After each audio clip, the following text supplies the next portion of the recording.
I heard. You're unmuted. I thought a snowstorm was tonight. Just listening, but like slush and snow, but it's been like 7, 8 inches on. Thickens trucking apparently. I gotta go pass someone else today. Of course you do. It's 9 o'clock. I think we'll call the meeting to order. And I want to welcome all of you to the March 10th Board of Commissioners meeting in the Frank Walter House Boardroom. And if we could get roll call. Not Here. Markey, Here. Matthews. Here. Nye, Present. Roloff, Here. Sauer, Here. and Trigg is excused. If you'd stand, please. Gary? Dear gracious God, as we come before you today, we discuss important matters. We ask for your guidance and wisdom. Help us to focus on our community and be thankful for all our blessings. Also protect our troops. Watch out for them. In your name I pray. Thank you.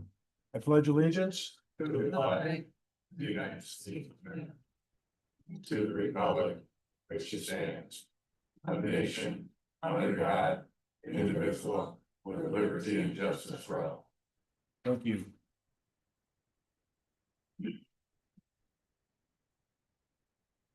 You had the agenda in advance of the meeting.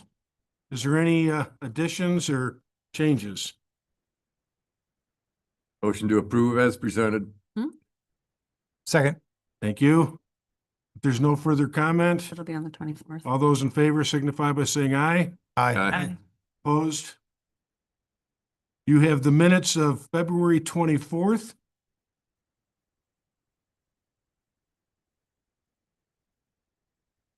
I moves to approve the February 24th minutes as presented. Mark, you'll support. Thank you. Any comments? Hearing none, all those in favor signify by saying aye. Opposed? We'll have closed session minutes. Give me just a second here.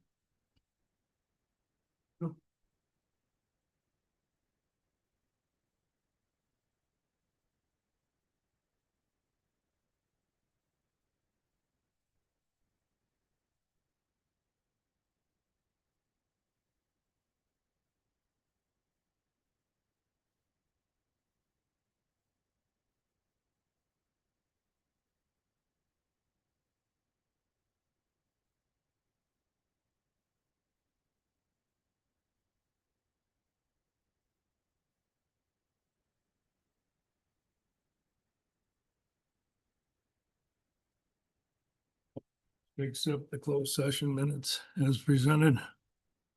Second. Any comments? Hearing none, all those in favor signify by saying aye. Opposed? We are at our first public input. Would anybody like to say anything? If you would, state your name, please, and your address. William Swartout, 16341 Brundage Road, Just sort of, could you spell your last name, please? like in Sam, Wartout. Thank you. Okay.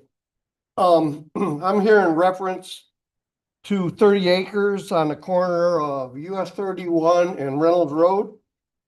There was an article back in the Patriot Record on January 17th stating that there was a county administrator that her office was reviewing a parcel of land owned by Inland Township where a regional shelter could possibly be located in conjunction with Traverse City. The taxpayers purchased that property in 2021 for Inland Township. People that I speak to are against this. I called Traverse City and they confirmed that this is a fact. They were gonna put it on that corner. He said, the lady told me, yes, there are no negotiations at this time. Inland Township was unaware of this until I brought it up in the February 9th meeting. And I believe these negotiations or talk about this have been going on since July of 2025. That 30 acres was purchased by Inland Township with a purpose in the future with a discussion within the township board for a possible new fire station, office township, and a community center for people of Inland Township. The property is being used as a joint animal control center. County's been in the works since July of 2025. The Inland Township taxpayers are unaware of this. I don't know why we were kept in the dark. The Inland Township people that I spoke to, they do not want a dog kennel on the corner where we can build a community center. We purchased the property for the people of Inland Township. We do not want to share it with a non-tax paying entity. We will gain no taxes by the sale. We're not planning on selling. The employees, I mean, the township people don't want to sell. We don't want to share control with Traverse City. You could find a new spot. There's a place just across the border, 5.32 acres right on US 31 on the right, heading into Traverse City. The old John Downrigger joint, 18,204 square feet. It's already built, natural gas, septic well, heating. Let Traverse City bear the burden. Why should we keep bearing the burden? You know, and another thing that offends me, I pay more in taxes for animal control. I pay 8.94 cents than I do for the veterans in this county. They only get $4.87. You should all be ashamed of your stance on dogs over veterans. We do not want you to utilize our property for your ill gains. Thank you. Thank you. Any other comments from the public? If not, we'll close public comment and we'll move to elected officials and department heads.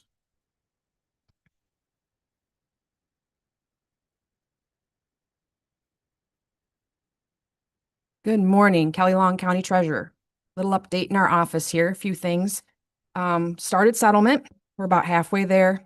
We've given all the townships and city about an extra week to get through some things. So just now in the last couple of days, we've been gathering up information. I hope to wrap up settlement by the end of next week. We've got 30 parcels still left with 3 weeks to go before foreclosure hits. We will be starting to work on next week, probably reaching out to people, phone calls, seeing what's going on, getting them in, get those paid for. The Pun versus Isabella, I think some of you have maybe listened to it. It's quite an interesting case. Right now, it's favorable that the taxable value is not going to be an issue, but there might be a remand going back down for fair auctions. We'll see what happens there. We are, as a 83 county state, working on, the MAC treasurers are working on a letter to send to the state representatives in regards to what's going on with these class action lawsuits, how much we've paid into it for legal expenses, which Benzie County for the last 7 years have paid about $72,000 for all this wonderful stuff going on with foreclosures. And of course, our liability of those 6 to 7 years worth of settlements that we're going to have to pay out here by the end of this year or next year. So we are going to our boards to let them know that we're coming up with this letter/memo and looking for your help as well with the representatives getting out there, letting them know, hey, you know, I think last August, September, there was talk about them putting us on their budget, the state budget for these payouts. That did not happen this last budget season. So we're hoping to get on there for this budget season. We're just trying to get them. I mean, we followed their state statute for foreclosures, and now it's coming back to kick us in the butt, so to speak, with all the expenses we've paid out. So once I get this letter to put together and all that good stuff, I will share it with you guys. And I plan on talking to some of the representatives as well, seeing what we can do to help us with some of that expense. Final note, my chief deputy has been working on our website. So I am asking you guys to go out, take a look. She's been doing a great job. It looks fabulous. She's got different tabs out there for dog licenses, delinquent taxes, what to do if you are in foreclosure, what's a forfeiture. It looks great. So when you guys get a chance, go out and take a peek. Any questions? Kelly, has it been 2 years since we've had 0 foreclosures? Two. Two? Yep. Other comments or questions for Kelly? And Kelly, I know that you and I have already talked about this, but with respect to any liability, financial liability the county has, you still have adequate funds to cover that, is that right? I do. Okay. Yes. I think we're gonna hear from you later. Yes. All right? Perfect. Any other department heads or managers?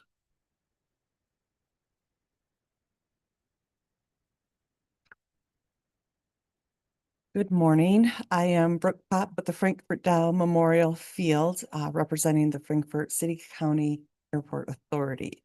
My goal here today is for the Board of Commissioners to find merit in a $15,000 appropriation to the authority. Let's see here. Mrs. Zeitz has shared our budget. It's in your packet. So if we can go to page 3, it depicts the actual, the projected, and Brooke, then Could I ask, we please. have this as an action item on our agenda. Okay, do you want me to wait? Would you mind? I can Is there do that. anything else you'd like to report on? No. All right. Okay. Thank you for your patience. Any other department heads or managers? All right, if not, you have a finance report we need to approve. And could I ask who did the accounts payables last 2 weeks? Gary? Linda? Thank you. I'll make the motion to pay the bills. Get the right number here, 616,996.67. 9 seconds. Questions or comments? Now, for the benefit of the public, we get a check register well in advance of the meeting.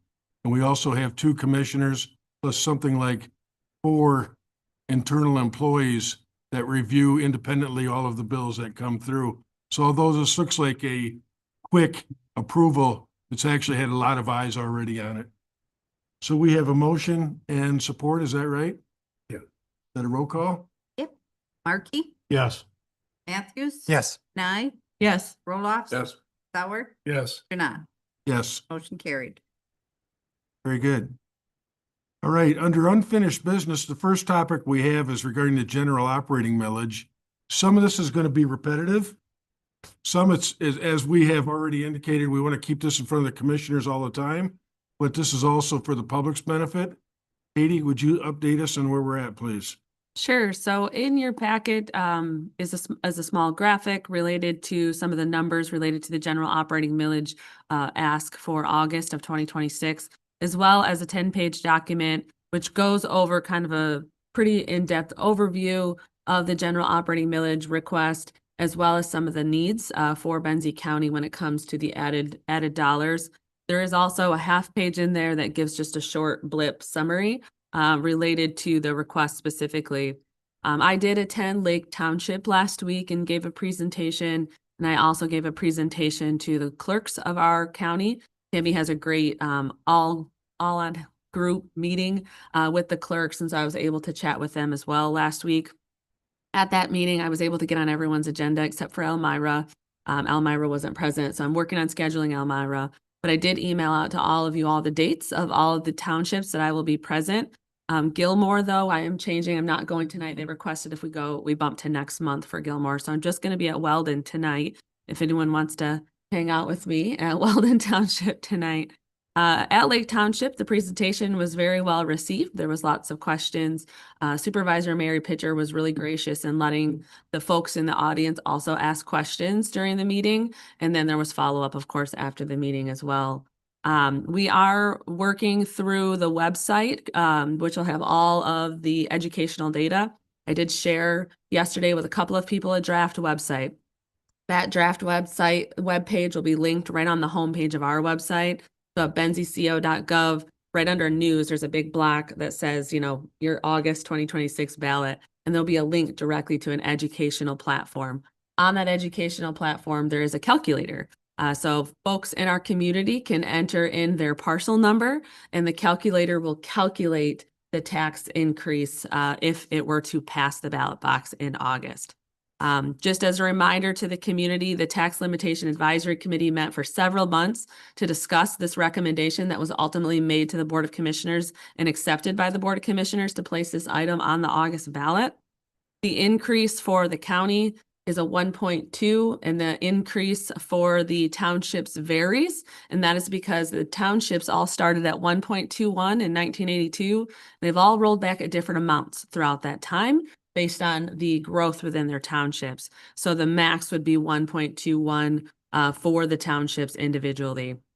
I want to make clear that the townships and the county do not have to levy at all. It's not a requirement by any means. It's an up to. And so it'll be up to the townships and the Board of Commissioners to only levy what is needed. You don't have to levy the full amount if you do not need it. And I would continue to encourage the Board of Commissioners and all the individual townships to really look at their levies and look at the needs of their townships and the county before just placing the top levy on the L 4029s when they do that. If you don't need it, don't levy it. Outside of that, we're going to talk about this again this afternoon, and we'll continue to talk about this as we go through the meetings up until August. And again, as I present to the townships, as well as some other various groups within the community, Rotary, the political parties, and then I did speak with folks at the libraries who said that they would like to have me come to a library night and speak to the folks that would come to the library for an event there. Is there any questions? The only thing I think it's important to hit on is if this reset does not pass, what is levied at that point? Can you speak to that? Sure. If the reset is not passed in August, there's no general operating levy to be had after 2026 for the county and for every single individual townships. Every township and the county would lose their general operating millage if it is not passed. From a county standpoint, that means you're cutting $6.5 million from your general fund. And from the township standpoint, obviously that varies because they all have a different levy. But if this does not pass in August, after the 26 tax year, the county and every single township will lose their general operating dollars from their budgets. From a county standpoint, we're going to be looking at cutting non-mandated services. Under statute, there are specific services that counties are required to provide, and there are services that we provide for the community because the community wants those services. And we would have to take a hard look at the services provided under mandate and non-mandate and really have to think carefully about what we're able to, if any, services outside of mandated services to provide to the community. Because like I said, we would be cutting about $6.5 million from our general fund budget.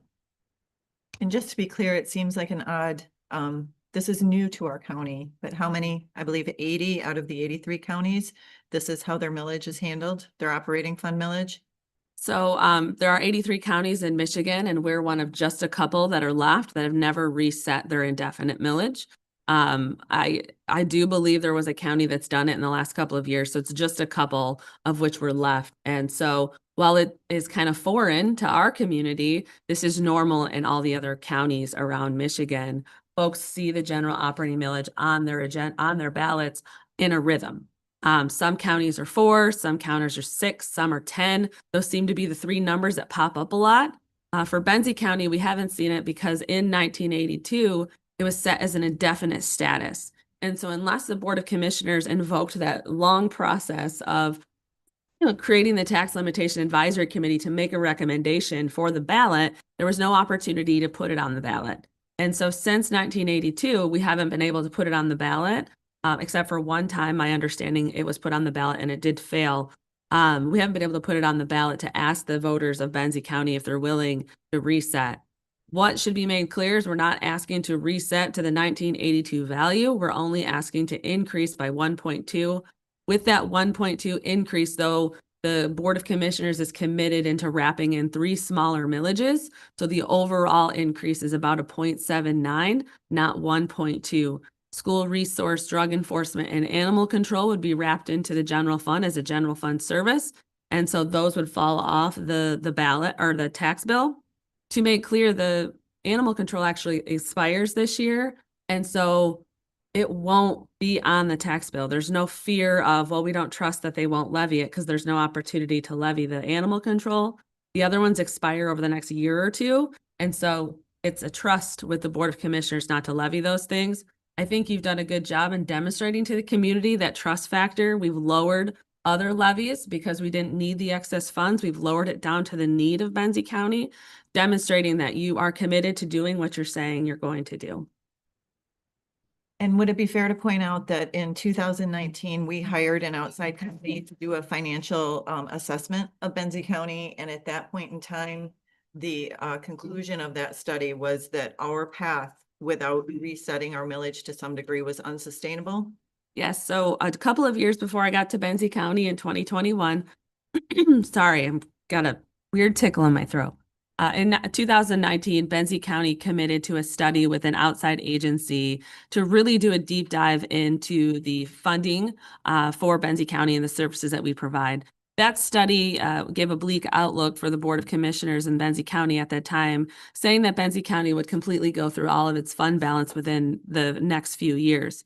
Well, then COVID happened, and almost every local municipality in Michigan was rained on with dollars.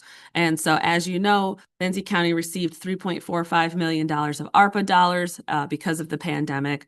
Benzie County was able to utilize those dollars in a way to stretch those dollars to have over a $16 million impact on Benzie County. And that was with other funds that we were able to invest in grants and those sorts of things. So about a $16 million impact.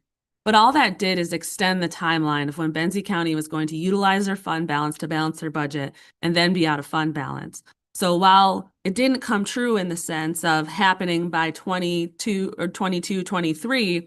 it is going to happen. I provided all of you a budget forecast, which shows that Benzie County will be out of fund balance by 2029 completely. And that is because we do not have the funds to keep up with the services that we're providing in Benzie County. I want to be clear, though, that with that budget forecast is specific to if a renewal were to pass of the levy. If it doesn't pass at all, that use of fund balance comes a little sooner than 2029. And Benzie County would not have funds in the fund balance or in reserves to operate after 28, 29. And from there, well, we don't want to talk about that. Great questions. Any other comments or questions from the commissioners? Katie, just to add a couple of things. First, I was at the Elmira Township meeting last night. Oh, good. And if they may have already gotten back to you by email, but they will get on your schedule. Perfect. Okay. Thank you. I think it's important, and we've talked about this before. Every commissioner needs to participate in this activity. You're going tonight to where? Tonight, I'm going to Walden Township. And who has Weldon Township? Gary, well, you go to all the meetings, so you'll be there. And we'll look forward to your support at that.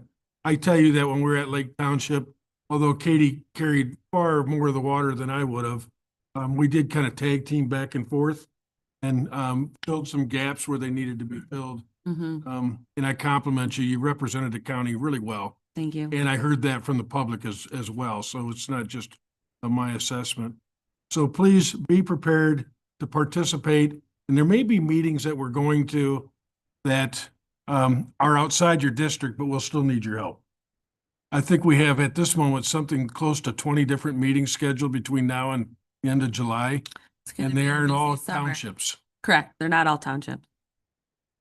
Also, just for the benefit of the public, you know, when I think of the what we collect for the VA and we collect for animal control, the VA is the one that came to us and said, this is what I need.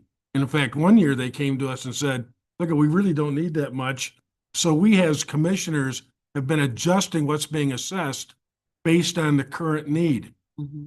As a taxpayer, we really don't see it because it's fractions of what the changes are. But didn't we also reduce at one time the school resource officers? That is correct. We've actually decreased the school resource officer and drug enforcement because there was enough surplus to meet our policy. And so we didn't need those excess dollars because of the plans that were put in place for the service to provide that fiscal year. The money wasn't needed. And so we believed that we shouldn't levy those dollars, and we didn't levy those dollars. So we've lowered a few over time, but it doesn't mean they stay lowered. So for instance, drug enforcement was lowered one year, but then the next year when we were planning for a larger purchase, we bumped it back up.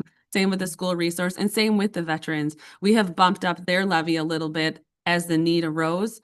The great thing about the veterans is there's a lot of money available for that service outside of Benzie County via way of grants and donations and other things. And so Karen Korolenko, who just serves the county in such a great way, she is able to tap into a lot of those dollars to provide those dollars to the Benzie County veterans without having to do the levy on Benzie County taxpayers. Same with the animal control. We're able to tap into resources outside, and we do that all the time. The amount of grants that Benzie County staff apply for is remarkable. Everyone is always looking for grants. Rebecca was just in my office the other day saying, hey, I think we're going to apply for this grant for a boat. Great. We're always looking for dollars to expand the services or expand the purchases that we need to make to provide the service to the community. And so in response to that, those millages really change every year because we're very conscious about what the folks are paying in taxes to the community. So if we don't need those dollars, we're not levying those dollars. But at this time, what we're saying is this is the largest funding source for the county specifically, and to continue to provide the services at the level we're providing them and to have any opportunity of change, growth, and new services, this is the levy that we're asking for. And with respect to our surplus at the county level, for the benefit of the public, we have a policy that says we want 25% of our annual budget available. Correct. And we stay pretty close to that. Just to give you a comparison, however, you have some townships that will be 400% of their needed operating. So 25% is I'll say adequate. I also want to point out that the money we've been receiving from the state has continued to be reduced. I'll use just one example. Our emergency services at one time got state funding nearly at 50%. This year we'll get 8%. So that has to get filled somewhere. That gap's got to be filled. So probably enough said about this for today, but I'll give you a last shot. Anything else you want to add? Well, we're also talking about it during the study session today too. So if I say much more, I'll be sitting silently this afternoon. There'll be some slides I think that we'll be looking at. If there's nothing else, speaking of this subject, the Tax Advisory Committee, we need to, by statute, we need to seat that group again for April 1, I believe. You have a motion in your packet and a memo speaking to this.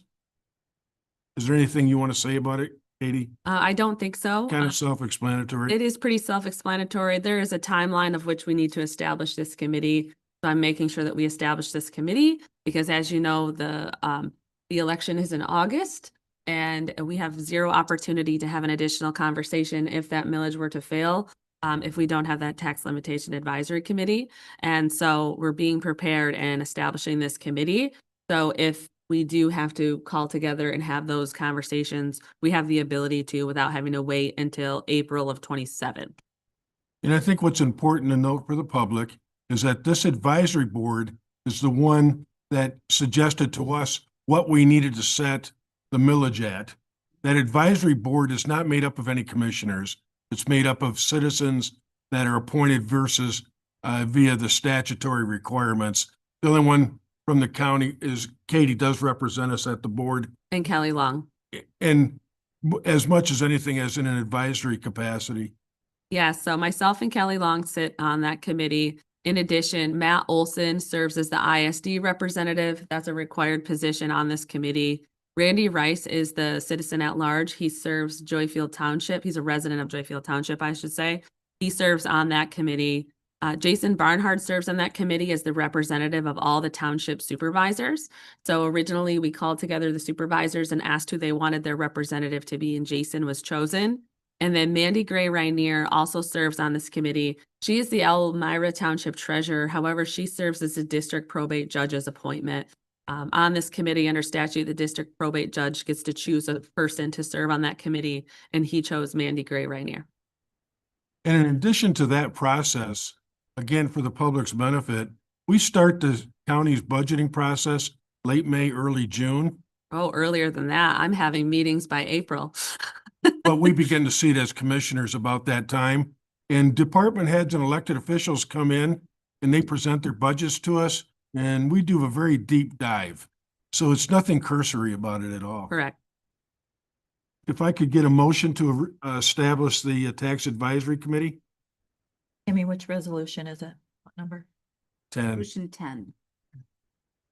I moves that the resolution 2026-10 to alter the fixed separate tax limitation and to create a county advisory tax limitation committee be adopted, reappointing members outlined in the March 4th, 2026 memorandum from the county administrator effective April 1st, 2026. Mark will support. Thank you. Any other comments? Hearing none, we'll take roll call, please. Matthews, Yes. Nye, Yes. Roloff. Yes. Sauer, Yes. Janat, Yes. Markey, Yes. motion carried. All right, moving on to new business. Katie, you want to introduce this? Sure, and I'll invite the undersheriff up to add into anything I say. In your packet today is a resolution for consideration by the Board of Commissioners certifying ballot language also for the August election related to jail operations millage. This is a request to renew the jail operations millage for a period of, sorry, I'm drawing a blank, for a period of 4 years. So this would be a levy 2027 through 2030. The current levy in place levies through the 2026 tax year. So this one would start in 2027 if approved. And this is specific to jail operations.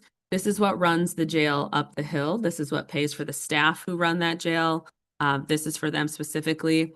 We do cost allocation with the other departments that help to support various items that are shared items. So like shared utilities and those sorts of things. We're very careful about making sure that the general fund pays a portion of those utilities and central dispatch pays a portion of those utilities. So we really are utilizing these levied dollars specifically for jail operations and with an allocation that says it's only jail operations. I don't know, Undersheriff Hubers, if you want to add anything about this. You've seen this in the past a few times. We've had this jail operations millage on the ballot since well before my time in Benzie County. And so what you're seeing is what you've seen before. If there's nothing to add from the undersheriff, I'd look for a motion. So is this 2611? This will be 9. 9, okay, we're going back. Okay, so I move that the resolution 2026-09, resolution authorizing millage renewal election for Benzie County Jail Operations millage proposal and certifying ballot language be adopted for placement on the August 4, 2026 primary election ballot. Thank you, Lynn. Roll-offs of support. Thank you, Bob. Any other comments? This is just a renewal, Correct. so it's already been set back. Yes. Deadly. You have the amount, 1.26, is that it? Yeah. So the request is to renew at the 1.266. Any other comments or questions? Hearing none, roll call, please. Nye, Yes. Roloff. Yes. Sauer, Yes. Janat, Yes. Markey, Yes. Matthews, Yes. motion carried. Katie, regarding the Mid-Michigan Honor Flight, are you introducing that? Are we, Oh, we're on to animal control ordinance first. oh, okay. So the next item in your packet is the introduction of changes to the animal control enforcement ordinance. We don't do ordinances very often in Benzie County. So to just recap the process of this, we introduce the amendment and then we later adopt the amendment and set the effective date. So what you're doing today is not adopting the changes as proposed in this ordinance.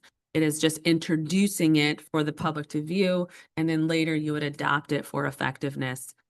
These changes are specific to the changes that were made in the last recent few meetings related to the rabies vaccination expiration for licensing. in addition to the puppies. So as you recall, recently, Kelly's office was here to present with animal control a resolution adopting the dog law to set expiration timelines for licensing and so forth. These changes are simply aligning with that resolution and fee structure so that we're not in contradiction.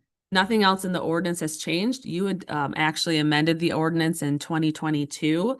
So it is a pretty new ordinance. And I know that folks in our region look at our ordinance for the changes they need to make to theirs because it's a pretty crisp document. The changes, though, in front of you are to align with the resolution adopting the dog law, in addition to the fee structure that we've set up.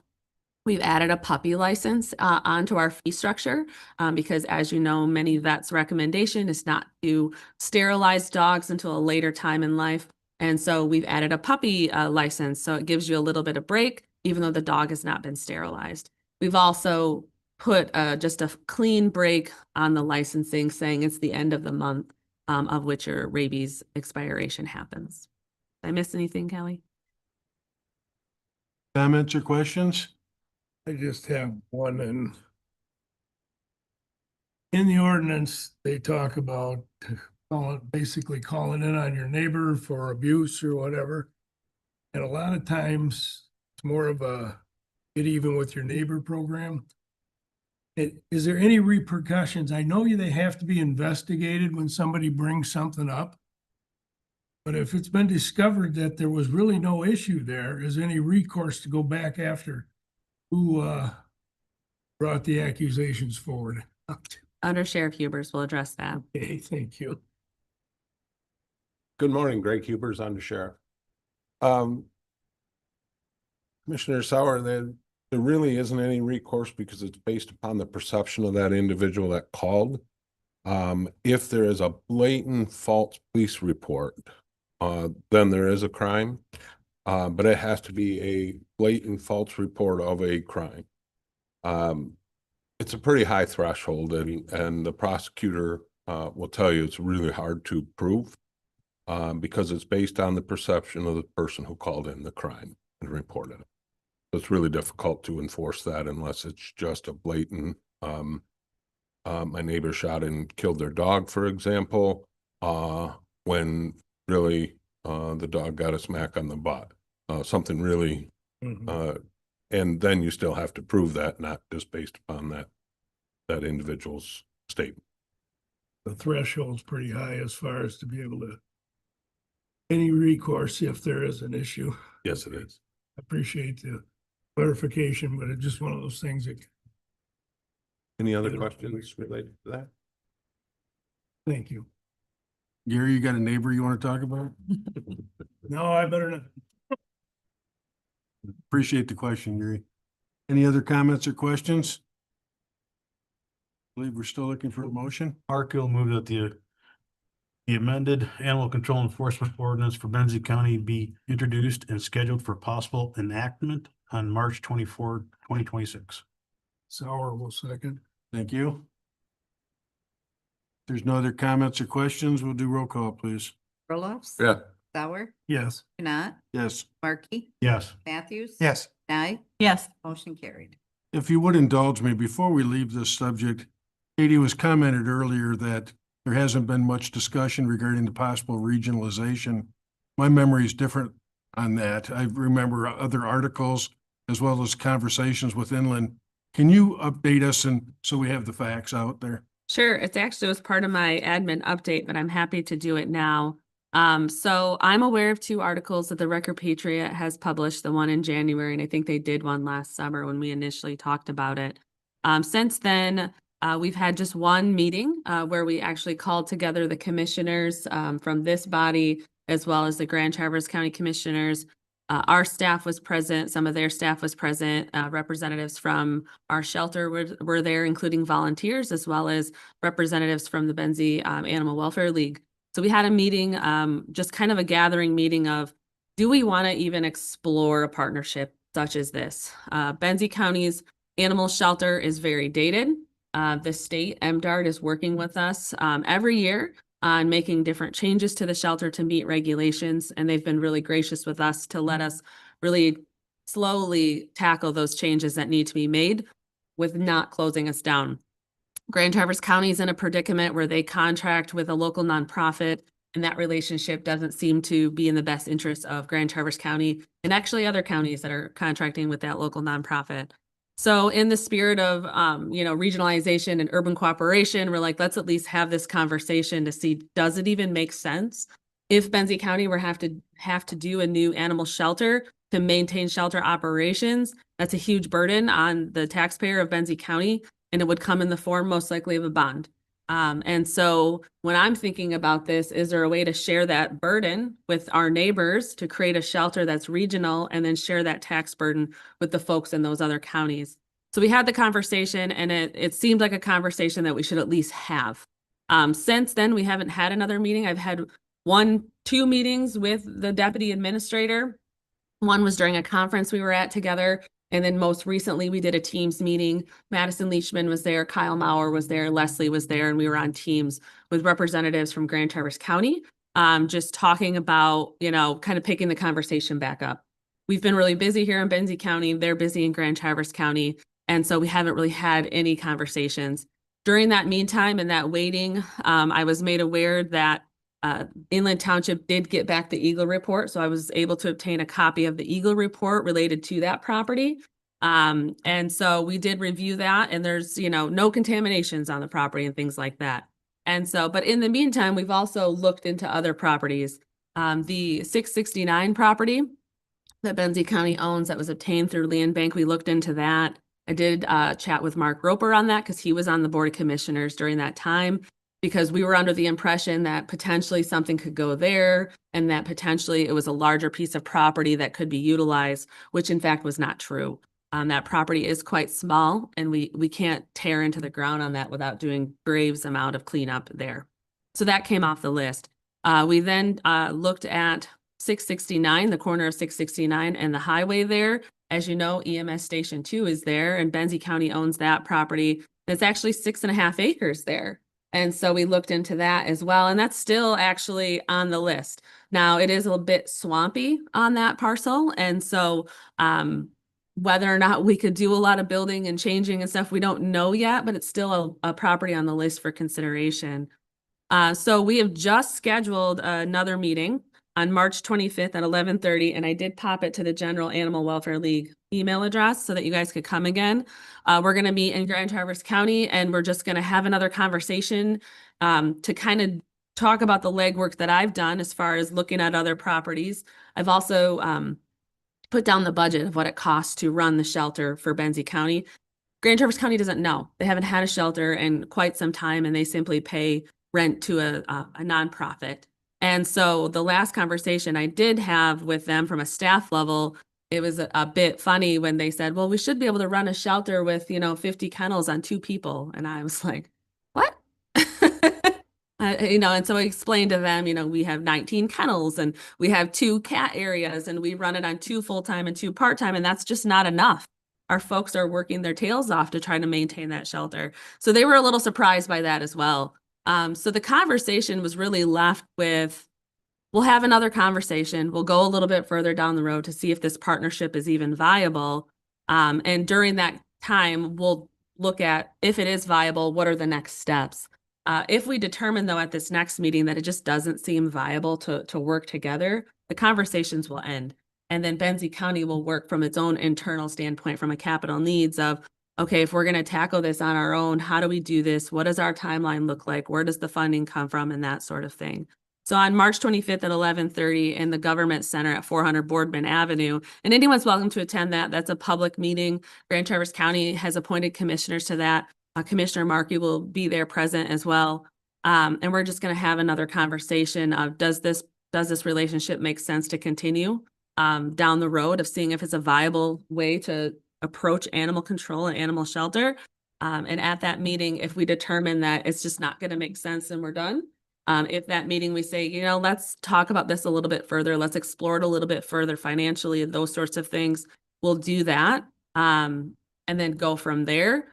When we've identified properties that we think are the properties, so right now there's 2 properties that we've looked at. I didn't know that place was for sale. That might be one to look at. Vacant property makes the most sense because The regulations that are in place from the state of Michigan standpoint for shelters are pretty strenuous. The state of Michigan really, really wants us to roll out the red carpet for our pets. And I'm not saying that's a bad thing, but there's a lot of hoops you have to jump through to have a shelter that meets regulation. And so starting with an existing building doesn't work because 9 times out of 10, it's not going to meet code. Specifically, an ideal shelter has 2 ventilation systems and 2 heating and cooling systems, because the shelter has to be broke up in a way that you have the healthy area and the quarantine area. The quarantine animals should never cross paths with the healthy animals. You have to have 2 ventilation systems to control that. They want dogs to have 24/7 outdoor access if you're able. We can't do that right now because our shelter's built into a hill. And so unless we're going to grade that hill down, which we can't, we don't have that opportunity. So we rotate our dogs in and out. So there's a lot of rules that go into place when we're thinking about this. And it really takes a lot of time to have those conversations to see what they look like. I have no interest in working with a county that's not going to come to the table in a fair manner. But I do have an interest in calling our neighbors and seeing if we can work together to spread the burden on the taxpayer if there's an opportunity there. But if there's not an opportunity there, we'll move on in our own Benzie County way. So Katie, for clarification, Inland Township's known about this for some time. All right. I told Ben about it, the supervisor. I know that he had a personal conversation with the clerk, but I don't know from there. Well, I'm sure they've read it in the newspaper. I think they knew about it even prior to the new supervisor there. I think they did too. Mhm. All right. And if anybody from Grand Traverse County has suggested that this is a done deal, that's misrepresentation. 100% misrepresentation. And I've spoke with the person who you indicated during the public comment. I've spoke with their boss about the information that she's giving out publicly. That's absolutely untrue. Okay. Len, did you want to add something? No. Clear to me. All right. Good. Thanks for the explanation. Mhm. You want to introduce the next subject? Yeah, so the next subject in your packet is a 2% tribal allocation grant application for the Mid-Michigan Honor Flight. You supported an application in the last round for the Mid-Michigan Honor Flight, and they were awarded $30,000 to support the program. We are again looking to support an application for them. You are, if you approve this today and it's signed, we'll submit that to the 2% tribal allocation. They're again asking for a $30,000 in support of this program. And so the program, from I'm sure Commissioner Roloff can give a better explanation on it, but it's a great program and it's impacted a lot of people in Michigan, specifically Northern Michigan. And I know that from the word I've heard on the street, people really want to see this program continue. Bob, is there anything you'd like to add? It's full every time it goes, and I don't know how often they go now. I have not been yet. I've been asked to go a couple of times, but it just didn't fit. But it is, I'm told it is a very, very moving adventure. It brings back memories and thoughts from days gone by. So, I have nothing but huge accolades that follow of the guys that do go. Bill, have you been to a honor flight yet? Oh, yes, I've been. I sponsored a Korean War veteran. I asked if he wanted to go and he said yes, so I made it happen for him. Yep. Yeah, every veteran has a sponsor as well. Very good. Just so the public knows, Bob is the chair of the VA. Yep. And Gary, I believe you sit on that board also. Is that right? Yep. Good. If there's no other questions or comments, I'd look for a motion. I'll read it. That the Board of Commissioners approves the grant application for tribal council allocation of 2% funding on behalf of the Mid-Michigan Honor Flight and authorizes the chair to sign. I'll support. Sorry, Lon. Hey, good. Glad you're all anxious. Any other comments or questions? If not, roll call, please. Bowers, Yes. Janat, Yes. Markey, Yes. Matthews. Yes. Nye, Yes. Roloff. Yes. Motion carried. Very good. Katie, you want to introduce the next subject? Yeah, so the next subject, the next item in your packet is an operational policy related specifically to the recycling surcharge. Recently this year, we received 4 waiver requests from individuals in 2 of our townships related to the recycling surcharge. As you know, there's a $25 surcharge per a residential parcel that is charged to Benzie County folks to participate in the Benzie County-wide recycling program. That is a program that was put in place by the Benzie County Board of Commissioners quite a few years ago by resolution and adoption of that resolution to impose that surcharge. The surcharge is not a tax. Taxes and surcharge are very different. Though, the law allows us to collect that surcharge in a means we deem viable. And so we have placed those surcharges on the tax bill because that then saves us the postage of creating a new invoice to email out or to mail out to everybody in Benzie County. So we place it on the tax bill. So folks get a little confused unfortunately, because they just assume it's a tax. But at the end of the day, it's a surcharge, not a tax. And there's specific statute out there that really talks about surcharges versus taxes. So we do have a few folks within our community who, for one reason or another, they have exemptions from paying their taxes. However, they're still charged the surcharge because the surcharge is separate than a tax. We received 4 requests for waivers for that surcharge. Your body created a ad hoc committee of Art Janot, Bob Roloffs, and Christy Trigg. And we sat down, the 3 of them, myself, as well as Dave Schaefer. Dave Schaefer is our recycling coordinator. And we really talked through the exemptions and what qualifies an exemption and that sort of thing. During that process, what we believed was the best way to move forward was to create a policy. So it's just, it's just there. This is how we handle these requests that may come in. And during that conversation, we really focused on the veterans and the fact that we do have quite a few veterans, about 1,700 in Benzie County, who have a waiver of some sort on their taxes, whether it be 100% or partial waiver on their taxes. And so as a committee, the recommendation was to put together an operational policy that says, if a veteran who is receiving a tax exemption in Benzie County also requests to receive a waiver of the $25 surcharge, this policy allows for that if they have that exemption. But then it also says that the Veterans Fund will backfill the recycling fund for the difference of those dollars. The recycling fund is a very small, very tight fund. So is the veterans. And so we have to make sure that we're not taking away too many dollars from certain funds, because with them being different restricted funds, we have no way to backfill. And so in a world where all these all 1,700 veterans maybe would request a waiver, that's quite a big hit to the recycling fund. And so we're trying to make sure we're making whole the recycling fund, but also giving that benefit to those veterans who would request a waiver of that surcharge. So in your packet is a one-page operational policy for your consideration to adopt. If you adopt this policy today, I'll give it to Kelly as well as Michael Beach so that going forward, we can make sure that we're applying those waivers in accordance with the policy. And this action item is just a continuation of this board's desire to modernize our practices and policies. And it also creates equitability going forward. Right now it's pretty judgmental, but now this establishes a guideline. Kelly, anything you want to say about this? Bob, we had a conversation in your capacity as chair with the veterans. Anything you want to add to this? Just very casually. I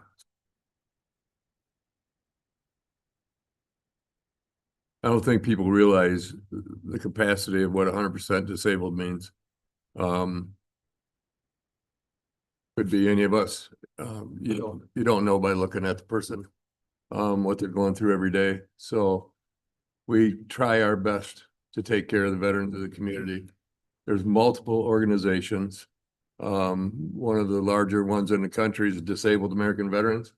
Bill's a member of that, as well as I'm the commander of that locally. We take it seriously. We got to take care of these guys that took care of us. The younger folks are coming up now from the most recent 20-year stuff. So it's important that we watch out for them.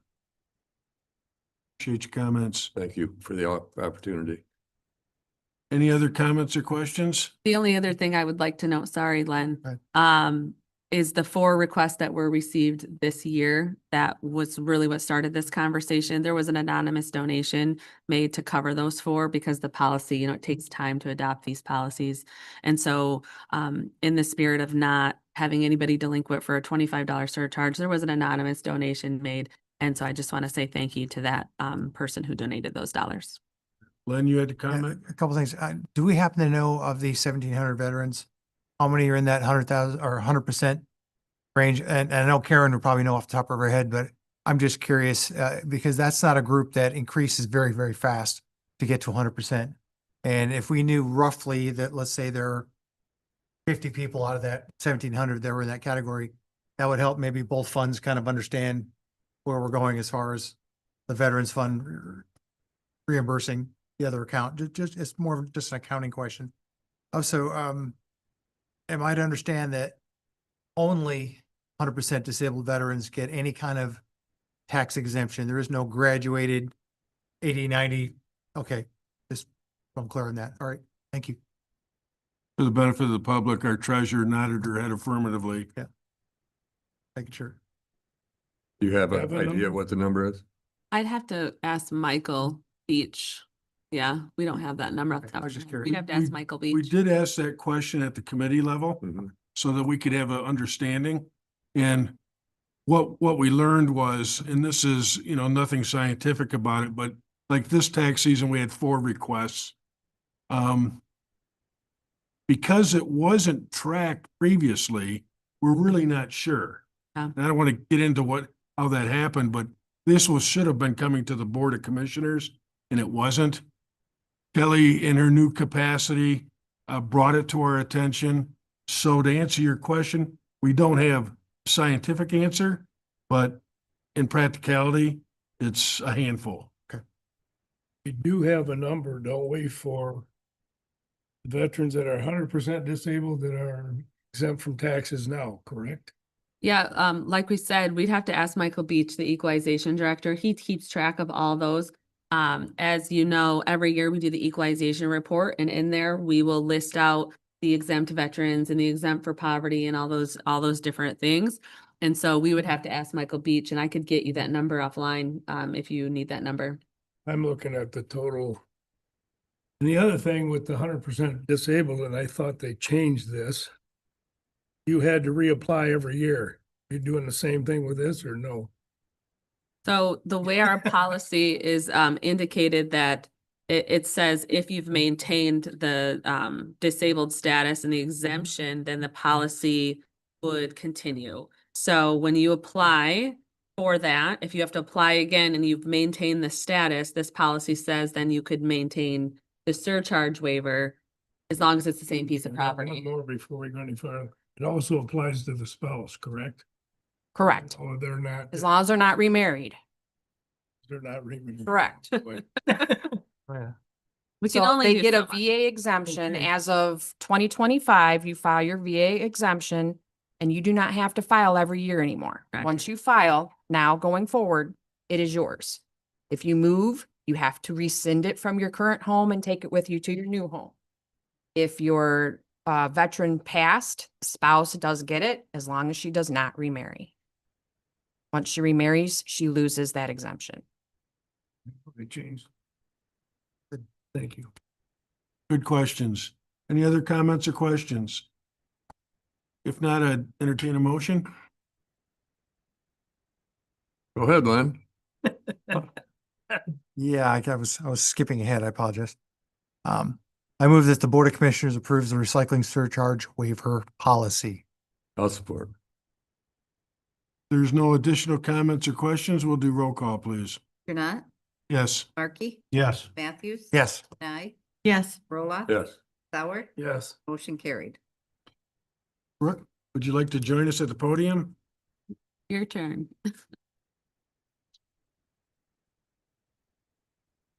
After seeing your packets, I understand why you wanted me to wait, so no problem. Brooke Pop with the Frankfurt Dow Memorial Field, representing the Frankfurt City County Airport Authority.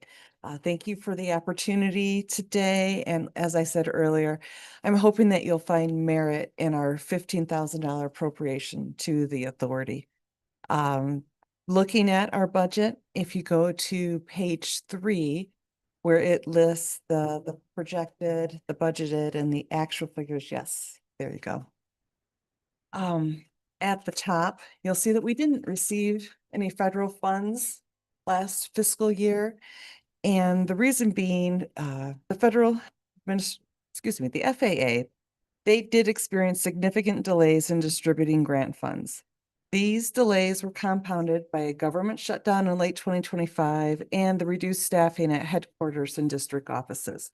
So they've made up for that. We've already received 3 grants since December. And we believe that they'll be on track, scheduling wise from here on out. Let's see, so the FAA, just a little background, they do need congressional approval to release money to MDOT.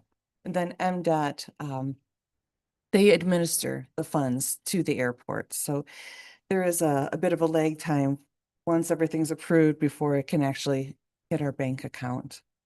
So next, you will see that the state reimbursements are decreasing. That's a good thing. Those reimbursements were given to us due to legal fees, consulting fees and whatnot, bond expenses due to the Pines Navigation easement. So those are decreasing.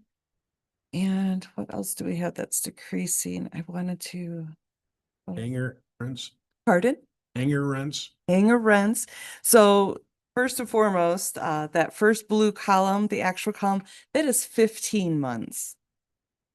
And we changed our fiscal year. So that's 15 months, and then the next 2 are only 12 months. So our fiscal year now aligns with the county and with the state of Michigan. So that does look a little wonky there. It's higher. It includes an extra 3 months. When's the last time we had an increase in hangar rents? I did that, I believe, like a year or 2 ago. So it's recent, and we'll be looking at that again in probably another year or so. Is there a waiting list? Oh my gosh, yes, yes. The last few days, especially since the sun came out, I've had quite a few calls. So we're probably up to at least 10, moving into 12. We've had some people interested. We do have land available if someone would like to build their own hangar on the property.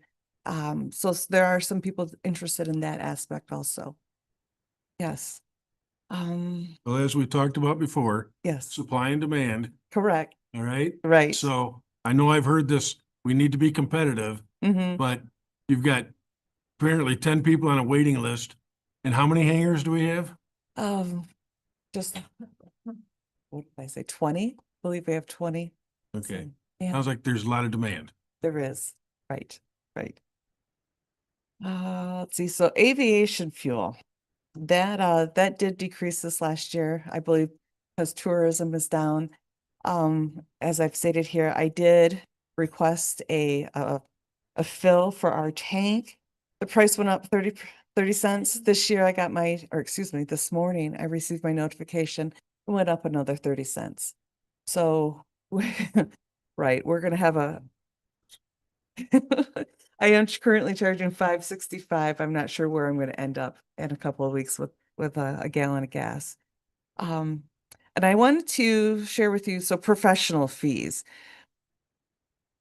That consists of consulting fees with Pride and Newhoff, legal fees, general, whether it's in regards to a capital improvement project or not, recording secretary, and then our audit, our annual audit. So our minimum outlay annually is $8,000. I did go back the last 8 years. We've averaged about 50,000 an annual outlay in that account. So 38 is conservative. I'd like to see it down near 20 on an annual basis going forward. So that is my goal. For projects coming up this next year, airport funded projects. So last year, you'll see we spent, this is down line 967. We spent $3,300. That was to Consumers Energy to begin the project of consolidating the hangars. the electricity meters. This year, we've paid the vendor for that, so that's another $9,200. We had obstruction removal on 5 acres of airport property. That cost us 42,000. A couple months here, we're gonna start a project with the runway lights. That's gonna cost 24. We still have some miscellaneous excavation to do out there, and we're thinking that's gonna cost another 25. So grant funded projects going into this. Currently, there's a 5% share of the grants that we've received. So our pay is $30,000 for that. Bond interest this year, we're looking at $50,000. And MDOT is insisting that we address the crack seal and markings on our runway this year versus waiting till 2030. So we're gonna do that, and that project's gonna cost about $43,000. So, but you look at the final page, the next page at the top, you will see small graph. So our original bond debt was $1.635 million. We anticipate and having that paid off in 2027. So your $15,000 appropriation to us this year will go a long way in helping us achieve that goal. So, are there any questions? Anything I need to expand upon? Gary. So, did you have a question, Gary? I saw. I'm sorry. Go You ahead. have a question? Yeah, I had a couple of them. One was your fund balance Yes, is in the $500,000 range. right. And this is an increase from what we've done in the past, or is this 50 No. the same? Well, it's approximately the same. You were doing excuse me, the county was doing the bookkeeping prior. Now I've taken that on and the payroll and things like that. So now it's equitable with the township and what the city is doing. Everyone is contributing $15,000 at this point. So that's why it was, Gary, what you do remember is that not many years ago, we had only approved 12,000. right. And that 15,000 brought us up to our other partners. But a lot of it was stuff we were doing here in the In kind. treasurer's office. Yeah, It's we not had being done some anymore. administrative work that was Right. happening in my office and in Kelly's office to help with that. So that's why we paid a little less. But now that Brooke's doing those items, now we're Okay. paying a little more. Just justification. Yep. Thank you. So Brooke, you're asking us to approve your budget. You're your own authority. It doesn't really require our approval. But in approving the budget, you're also approving your appropriation, Okay, which is included. thank you. So you're leading yourself. So this is your 26-27 budget, correct? Right. We haven't even begun our budgeting process yet, and you heard in an earlier presentation that unless certain things happen at the August primary, Right. could change this. Right. So anything we're doing right now is just conditional. We're not making any commitments at all. Okay. I see. I'm not sure if it's necessary based on that. I mean, if it was an audit, we were kind of giving a nod to, but a self-created budget. I'm not sure. We need don't to vote approve on their that. budget. I know, That's what you're saying. right, Yeah. right. So it seems moot to take a vote on this. Yeah, because what we'd be voting on at a later date is the $15,000, Right, Correct. not So your this is budget. not your budget. Yeah. This is our budget we would be going into this September. So I am asking now for that appropriation. So when October comes, I know if am to invoice you or not. But now after listening to your millage and what you're up against, Mhm. I- So it could be a commitment pending. I'm not sure that's a precedent we could set Okay. going outside of our Right. budget protocol. Okay. And as the way that the motion's crafted, it looks like we're approving your Right. budget, which is outside of our authority. I will say that the general operating millage is active through the 26 tax year. What's being voted on in August is 27 forward. So for 26, we are set to collect what we've put on the L4029. It's next year that's the big problem. If that adds to any of your decision making. I, to Rhonda's point, and I share it, I think we're getting a little ahead of the process. Okay. Because we could have other groups then coming to us saying, hey, can you commit to us before we even know what our own budget looks like yet? Mm-hmm, mm-hmm. The county's been supportive of this activity for many, many years. Right. 1996, I believe is when. And you're starting the budgeting process early. I am. And that was to aid the entities in creating their budgets. So, Well, and Gotcha. part of it too is, townships are now and the cities June, July, and then so she almost has to start that early and by because statute, of I that. do also. I mean, by statute, we need to have our budget approved by April 1st. So, Oh. yeah. Okay, so the township's budgets are done in March. The city's in July. Yours is for April And Mhm. ours is October. and ours is October. Right. Doesn't line up very well, It does it? doesn't. It doesn't. So Nope. I try to get ahead of the game. Gives you time Which to is read why I'm through. here today. In between. I admit, I hesitate. First off, the way the motion is written, I Mhm. think is inappropriate. Okay. But I don't know how we craft a motion for you on something that's an unknown for us yet. Right. Can you just offer your support to the airport? Katie said we're gonna collect this Right. year Yeah, right. and this is for 2026. following year. Well, If that's, you, their fiscal year is weird. Theirs is or ours? It's. it they're all different. matches yours. Yeah. This is matching now, 26, Yeah. 27. Right, but we're asking so much in advance, Mhm. right? Before our process even starts. Correct. Ours will start here in the next couple of weeks. Yeah, but it won't even come, the first we'll see it is in June. Mhm. What's your pleasure? I would offer that, I mean, we're all aware that budgets are a glance forward, you Mhm, know? mhm. It's, you have every reason historically to assume that you'll be supported, so I wouldn't, offer that you should take it out, but at this point in time, we have to stay, my position is we have to stay within our own procedures. And the second we start approving things outside of our budget process, we open a door to chaos, Okay. essentially. So since this is our new fiscal year, we'll figure out a better schedule going forward. And whenever you need me to come back and discuss the budget or have any questions, just let me know. I will be back with our projects and things. I'll keep you apprised. So, Well, I do want to say, by the way, under your management, the communication's much improved. We were out kind of desolate, didn't even know what was going on. So, we do appreciate that.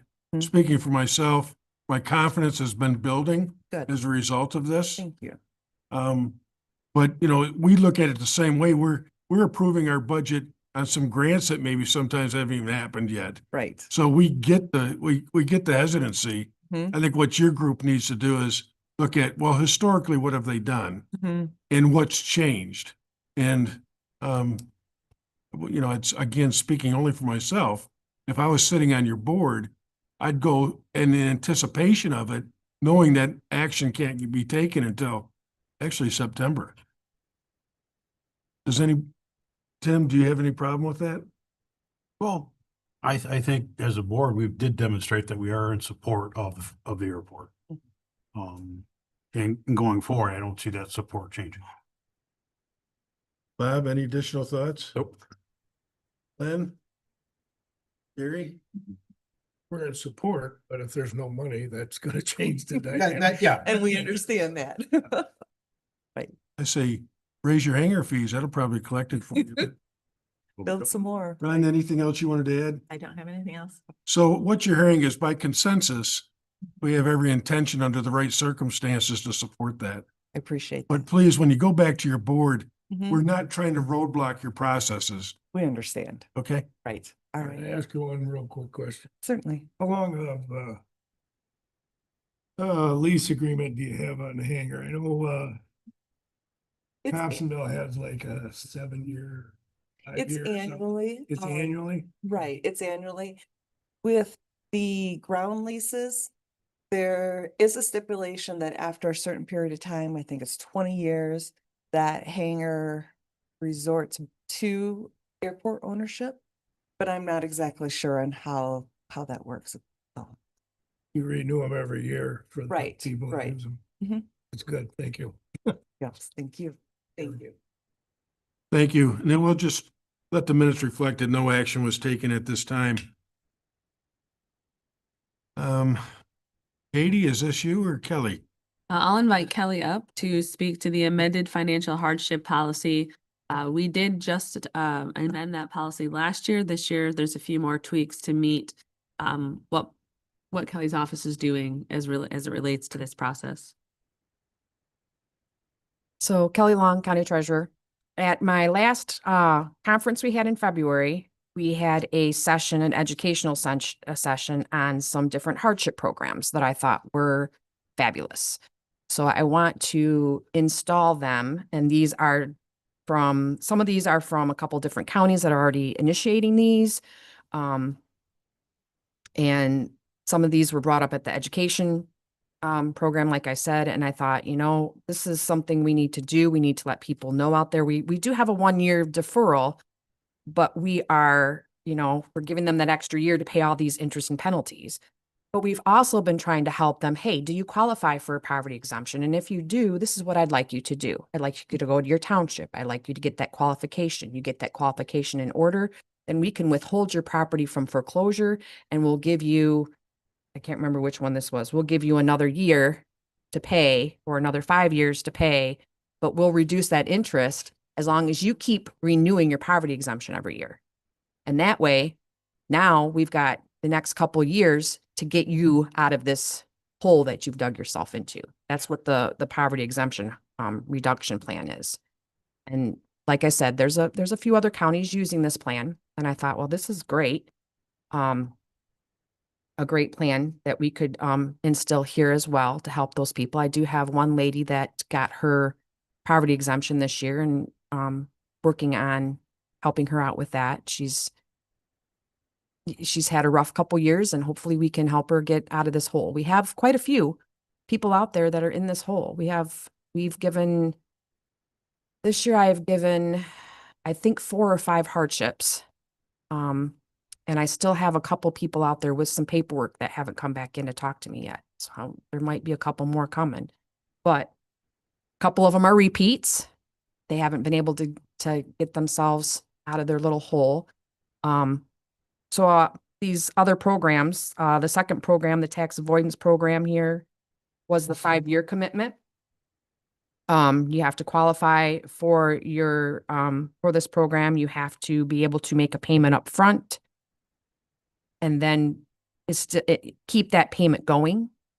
And if you don't continue that payment, then we can, gotta remember this one. There's 2 different ones going in my head at the moment. Sorry. If you don't continue making that payment, then at that point, we have to revoke you. We'll have to add some interest back in type thing. So there's the 2 different programs here that I'm looking to go forward with. So the first one, the poverty exemption reduction, was if you meet poverty exemption guidelines and you can get that from your township, then this one is the interest and penalty reduction one with the fees. We will reduce that as long as you set up a payment plan with us. You keep that payment plan in place for the next year, possibly 2 years, however long it takes you to get out of this hole. You keep going back to the township to get your poverty exemption every year. And if you can't get it, you have to pay your current taxes.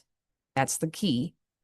You keep going forward. We'll keep the payments going, and we will not charge you that extra interest and penalties. And then we'll get you out of this hole. The second one, the foreclosure avoidance program.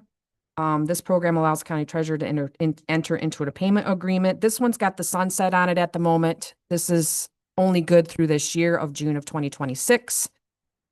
We do have, at the state level, I think it's passed through the House. We're just waiting to get it through the Senate. It's sitting in Government Ops Committee, I'm being told, to remove this sunset. So this is something I'm hoping that we'll be able to do after this year as well, going forward, once they get that sunset removed. but this is only going to be temporary through the rest of this year at the moment. But this one sets up a 5-year program with them as long as they meet the qualifications. This will this can decrease the chargeable interest and won't eliminate all of it like the poverty. It's just a decrease as long as you make an initial payment with us and continue those payments going. Then we will reward you by decreasing that interest like every 4 to 6 months. We'll give you a reward on that. And again, you have to keep your current taxes paid up. So you're going to have to make sure that your current taxes at township level are paid if you don't qualify for poverty, but you have to pay those. We don't want to see those be enrolled into delinquent because the goal is to get you out of this loop that you've been in. And of course, the last one is the 1-year hardship deferral. That one is just the one that we've been doing. We're granting people this extra year that kind of hit those guidelines or are having a rough year. They've had a down year. I grant them that extra year. They do set up payment plans. We have a lot of people on the hardship program that are set up ACH. So it comes out every month and we don't have that problem. It's a free service to anybody and everybody out there, even if you're not having a hardship and you are in delinquency and you're trying to get out, we do have that ACH service as well.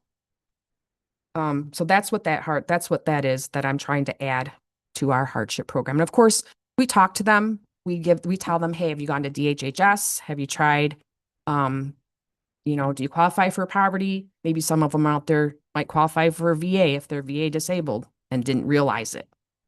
So we do try to do different steps with them to get them back to that point as well. Out of curiosity, what's the interest rate charged on delinquent accounts? Right now, the first year is 12%, the second year is 18%.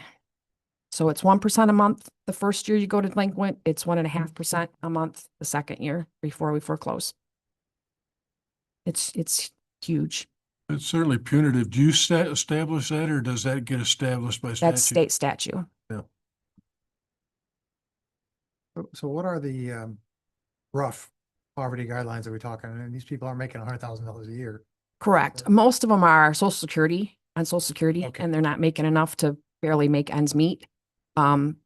We followed the federal poverty guidelines. So whatever that is for single, was that 16,000 for single and 30,000 for more? Normally, most of these people are single people that I've done. I have one family right now and 2 of them are on Social Security and one's a granddaughter who's just turned 18 and getting ready to go to college or move out of the house or whatever she's doing. So yeah, it could be difficult if you're on Social Security making any sort of payment. correct. And so it is possible that Father Fred or somebody could helping couple those payments along the way and maybe get them started and then as Correct. part of their plan indicated in here that, Correct. I make X, I can give $100 a month plus Father Fred's in it for $500. And then that should be enough to meet those requirements. maybe? Correct. Yeah. It's just like DHHS. You have to be in your 3rd year and they have a limit and you have to meet those guidelines. But if you can pay this much, we'll pay this much. Some people can't do that though. Some people can't come up with, they owe let's say they owe $1,800 and the DHHS is willing to pay $1,300. Well, they've got to come up with the other $500. They don't have it. So, so we give them that hardship and we work with them and DHHS says, okay, guess what? If you pay $100, then we'll do this because you're going to be your hardship. They're giving you a few extra months or a year. And this is what we'll do with you. So we have worked that out with one of our people. He came in, paid his $70. He's going back to DHHS, getting that done. And he's going to continue to make hopefully $100 payments after that. But hopefully DHHS at this point will say, okay, great. We still owe you $1,200. We're going to, because they helped this guy out 2 years ago. All right. And he still has some money left over with the help. But yeah, we try to send him to Father. We've talked about Father Fed. We talk about Bacon. We talk about all the opportunities out there for them going forward. But with these programs in place, and hopefully they follow them, we can get them out of this loop.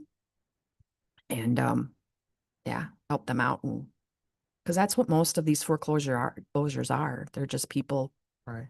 down on their luck or, not doing great or whatever, and they're stuck in a loop. We've gotten a couple people out, and unfortunately, one of our people failed to file her poverty exemption for 2 years in a row. So now she's right back where she's at. And I'm like, oh goodness, come on, we got to go back to the township. And of course, this is the township where the assessor's been rotating like, Yes. it's not been good, but because the assessor before that was sending her paperwork every year. Oh, gotcha. And so she was on top of it. And now we have a new assessor who didn't know they were supposed to do that. And it's not their assessor's job to do that.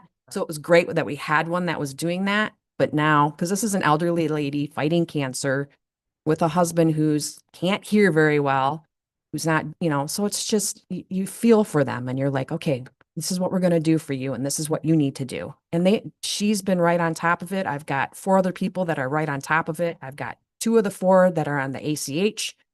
So they've just take the money out and let's move forward. So, people are out there willing to do the work with you. Right. And it feels good to be able to help people and not, hey, this is your house. I don't want your house. We're going to try to save it for you. And this is what we can do. Type Brenda? thing. Thank you. Yeah, I was just curious. So these hardship policies, the things that you're trying to implement to help people really need to be enacted or talked about as soon as you realize that you're going to be late, right? On payments for the 30 folks whose bill is due by the end of this month, these policies aren't a benefit to them, right? They can be. Yes. But they still can. Oh, yeah. Yeah. Because I'm presenting this to you to update it. But, my discretion is at the point where I've got 3 weeks. And if I have not initiated any of these yet. I have one lady that just got her poverty. We're talking about doing this. I haven't done it yet. But I want people to know that, hey, there's help for you out there. And this could be the help if you're willing to follow these guidelines to do so. And this burden is all on, as soon as that payment's not made, though, you have to be the one that says, Yep. you didn't adhere to the rules. Correct. You didn't comply with the policy and therefore we need to move forward. That's Correct. And again, for the public's benefit, first I'll state that this is really at the treasurer's discretion. Unlike the recycling assessment we were talking about earlier, this falls back to the treasurer. And what you're doing here today is modernizing your practices, creating consistency so that people can see this is how you've approached it. Correct. Yep. Good job. Yep. Any other questions or comments? If there's not, we'd entertain a motion. Okay, Matthew moves that the Board of Commissioners approve the 1-year financial hardship deferral from foreclosure policy dated March 5th, 2026, and rescinds all previously adopted policies. Markey will support. Thank you. Other comments or questions? Hearing none, roll call, please. Markey, Yes. Matthews. Yes. Nye, yes. Roloffs. Yes. Howard Yes. and Janai. Yes. Thank you. Motion carried. All right. Thanks, Kelly. We are at about 10:30. Would you like to take a break? Yes. Let's try to keep it about 5 minutes, okay? Okay.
You know.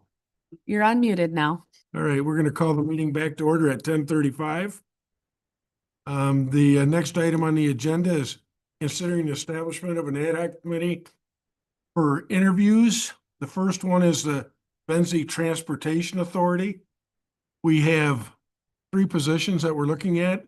2 of them are renewals or I'm sorry, not renewals, but reappointments.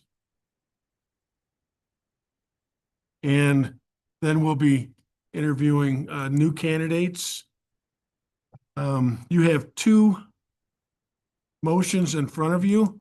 One is to simply reappoint the two board members and then put together an interview committee for the third one, or to take everybody through the interview process. I have already talked to some folks in advance.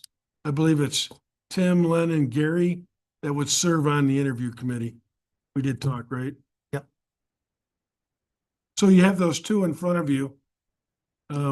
What's your pleasure, folks? The 2 motions. The bottom one is reappointing the 2 that are on there currently. Yes, sir. Okay, that's what I'm gonna read.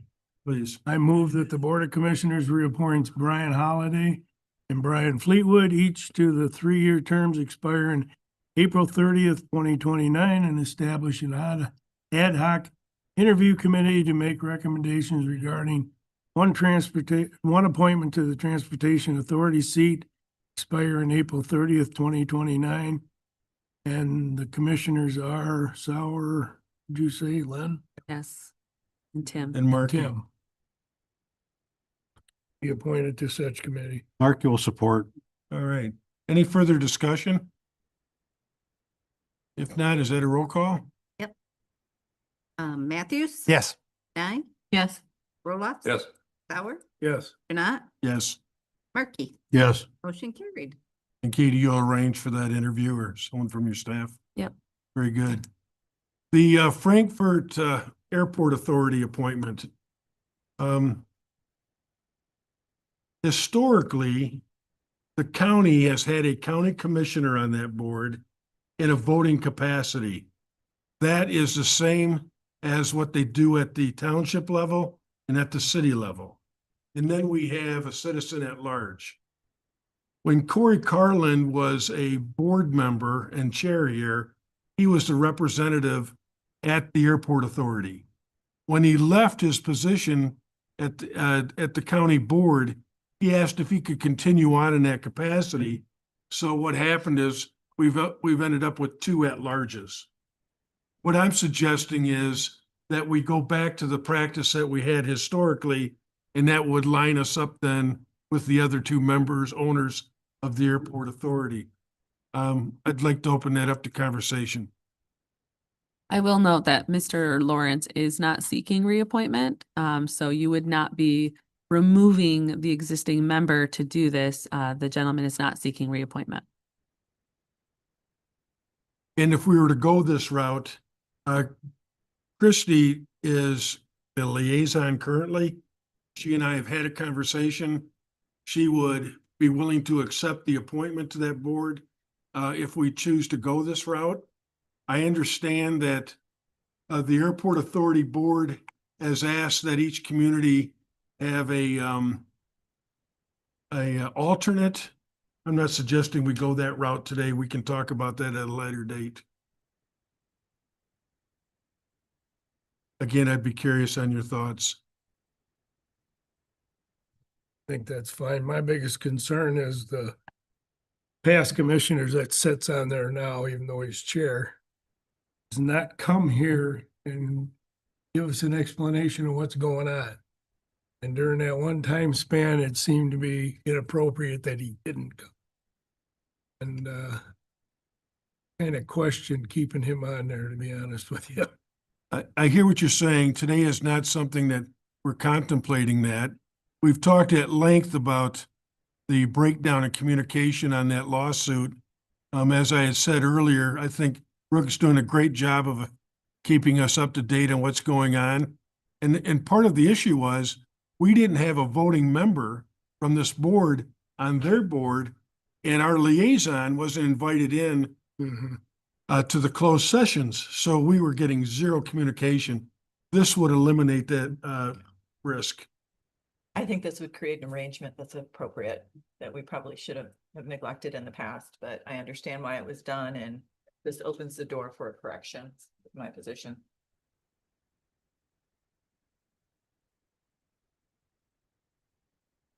So you have a motion in front of you that would address this conversation. I just would like to make a point of clarification. Whether or not you're invited into closed session, you can't talk about closed session once you leave. So the communication couldn't have happened either way without going into our own closed session under perhaps a written, attorney-client privilege communication or something like that. But just to be clear, even if the prior liaison would have been invited into the closed session, it's your duty not to talk about that closed session outside of it. So. Katie, I understand and I wanna appreciate make the that clear. guidance, but here would have been the difference.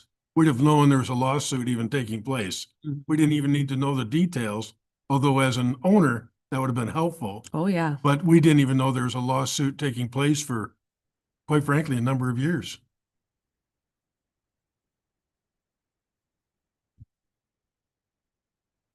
And it could have easily been arranged to have us go into closed session with that individual, could it not? All right, thank you. Yeah, yeah, you know what, it's probably not productive to drag up the history of this, but No, what it does is it supports our recommendation to have a sitting commissioner representing the board. Has there been a discussion with the authority with Brooke? I mean, is everybody in agreement that, can this be a unilateral decision by this board? Or do we need, That's our Okay. priority or prerogative to appoint somebody to that committee. That's just usually as far as we go. the word in it's a restructuring is the word in the proposed motion. I just wanted Yeah, to make it's sure. restructuring our representation. Sure, okay, all right. yeah. And just, I guess, to respond, Brooke and I did speak yesterday, so it wouldn't be a surprise to her. And I did talk to the city of Frankfurt and asked them if they follow a similar practice. And they said they did. Their citizen at large right now is out of Lake Township, but Boards at large. okay. Other way around then.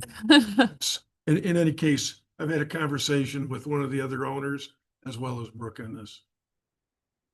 Well, with that said, I moves to restructure Benzie County's representation on the Frankfurt County City Airport Authority by eliminating one citizen at large position and reclassifying the Board of Commissioners liaison position to a formal Board of Commissioners member seat effective immediately, and for Commissioner Trigg to serve as the Board of Commissioners member with a term expiring 12/31/26. Okay, Matthew supports. Any additional comments or questions? Roll call, please.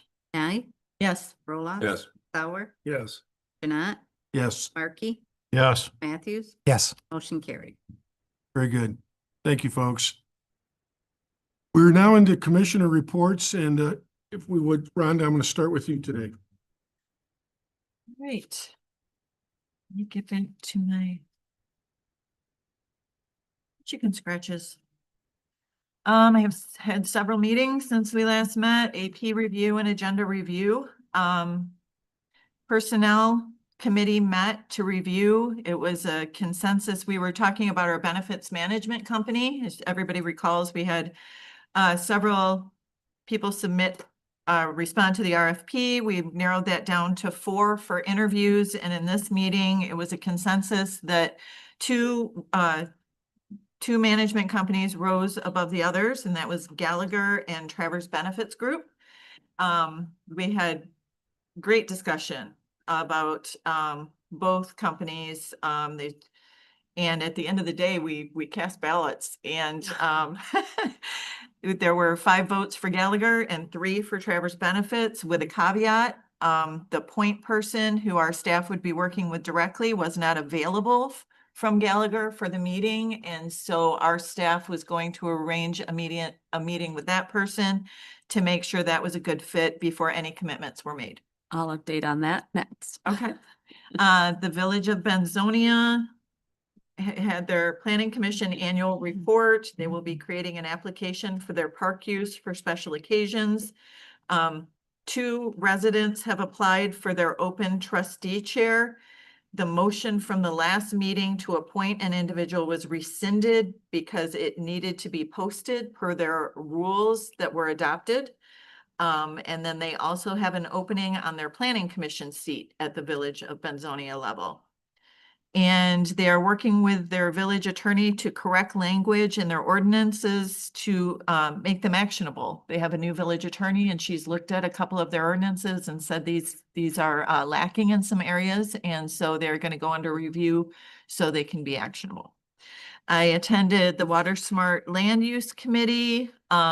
They made an official announcement on their $300,000 award of the DocuSign grant. And now they move into the area of figuring out what they're going to apply that money to. March 24th, Caligo County Mapping Project meeting is happening. This is invitees only for this meeting. These are people who are primary point people for the tool, zoning administrators, our building department, equalization, the health department. Tentatively, they've selected a name, but I'm going to hold off on that. I think we've talked about it a little bit, but I'm not sure it's going to end up being the name. They're not launching or showing the project at this meeting. They're going to be, this is for the people who hold the information that the user would be looking for. So they're going to share the concept, maybe a couple prompts, on the screen, but they're going to gather information from folks who will actually be using this, saying, this is what we want it to have. This looks great, but it needs X, Y, and Z. So, and then a big discussion on what our next project will be in that committee. And that's to be addressed later. I attended the Central Wellness Executive Committee. We discussed a memo provided to the NMRE from Northern Lakes, from the CEO, Linda Zeller. This was a financial and operations update. And the line that was a little bit concerning was overall, after the cleanup, expenses are estimated to exceed revenue by 12 million instead of the 5.9 million initially reported in November. So that's a little bit concerning, and they're working to mitigate that as much as they can. They have borrowed the financial person from Central Wellness, Donna Neiman, to look at their books. They've opened them to get a real accurate assessment of where they're at. March 24th, Chip Johnston shared that oral arguments will be heard from the state regarding contracts, the Wasco case, and internal service funding. And there was also an article in Bridge Magazine that called out the state for hiring a private company called McKinsey to create the RFP for what we just went through. And there could be, there are concerns about that because 2.9 million public dollars were used. There could be OMA violations because there were no open meetings about this. And there are a few people from the state that sit on the board of that company. Well, so they used a NGO to filter money through before hiring that company. I listened in on the MAC Finance Committee meeting. Matt Nordford gave a presentation on regionalization, which was very good. He was not acting in favor or against regionalization, just really sharing the information about how that works if communities wanted to pool their resources. I also attended the MAC Health and Human Services meeting. There was a speaker, Norm Hess, from his Director of Public Health, and just gave an overview of the services provided by our health departments. And then Senate Bill 771 was discussed at length. This is a new septic system bill, which would create mandatory inspections at least every 10 years. MAC supports the idea, but they say the concept has fiscal issues, which led into a recording or a presentation that I listened to just prior to this meeting. It was a statewide septic code effort, and it was Senator Sam Singh on there, who was the author of Senate Bill 771, and Dan Thorell, who is our public health officer, talking about this legislation. And they are very much in favor of it. It not only sets that 10-year guideline, it creates a technical advisory committee on the front end and gives them 2 years to make recommendations for rules. It also has a grant component for those folks who get the bad news that they are not compliant and do need to make upgrades. Those can be very costly. I listened to Pung versus Isabella County regarding the case that could have ramifications, and that was really, really interesting. I suggest if you haven't listened to it, and it was a whole debate about fair market value and just compensation. And one of the arguments made was that, well, you know, it goes too far, fair market value. Why don't we look at personal property, and shouldn't we be going into people's homes and grabbing their Pelotons to satisfy this debt? And the Supreme, it was it was very interesting. So I did ask Kelly how she'd feel about being charged with doing that. So the Benzonia Township, or I'm gonna pull this up real quick because there is the Platte and Benzonia Township Planning Commissions are having an open house on March 13th, which is this Friday.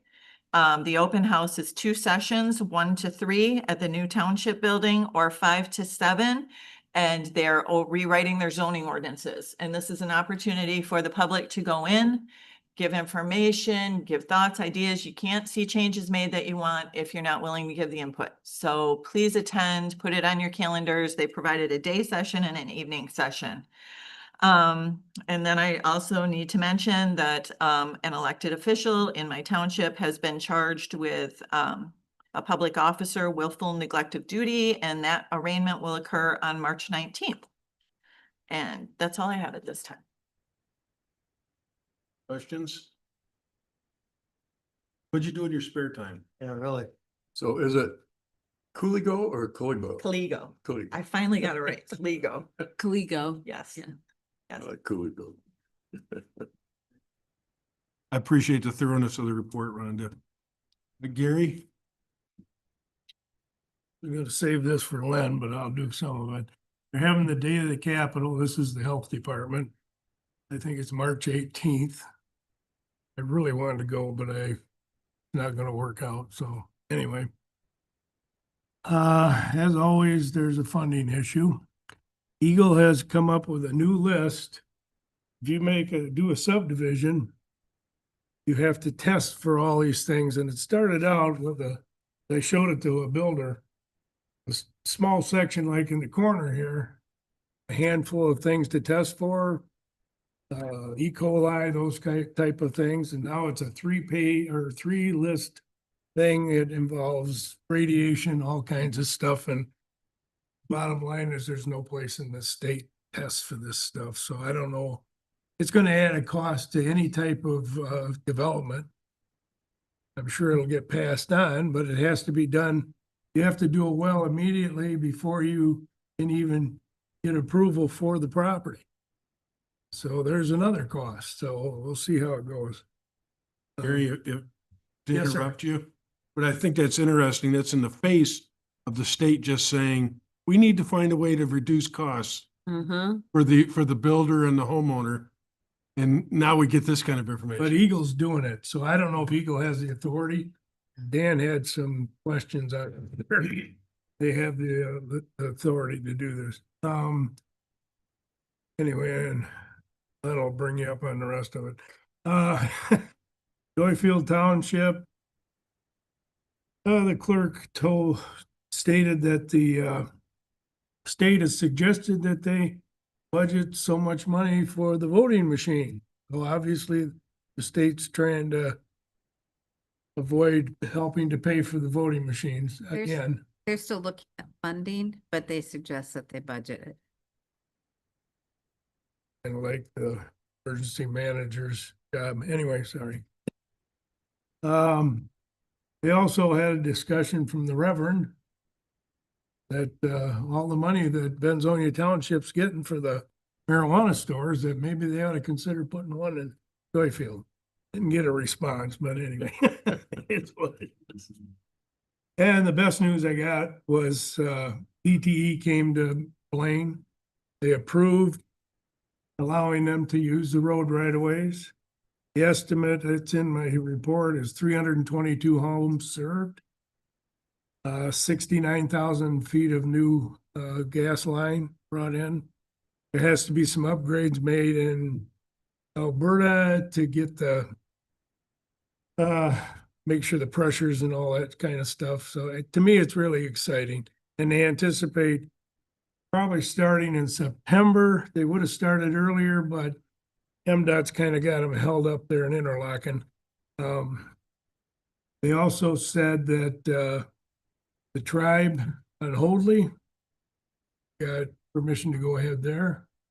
And that's gonna serve more homes on Hoadley Road too, plus 115. So to me, that's great news.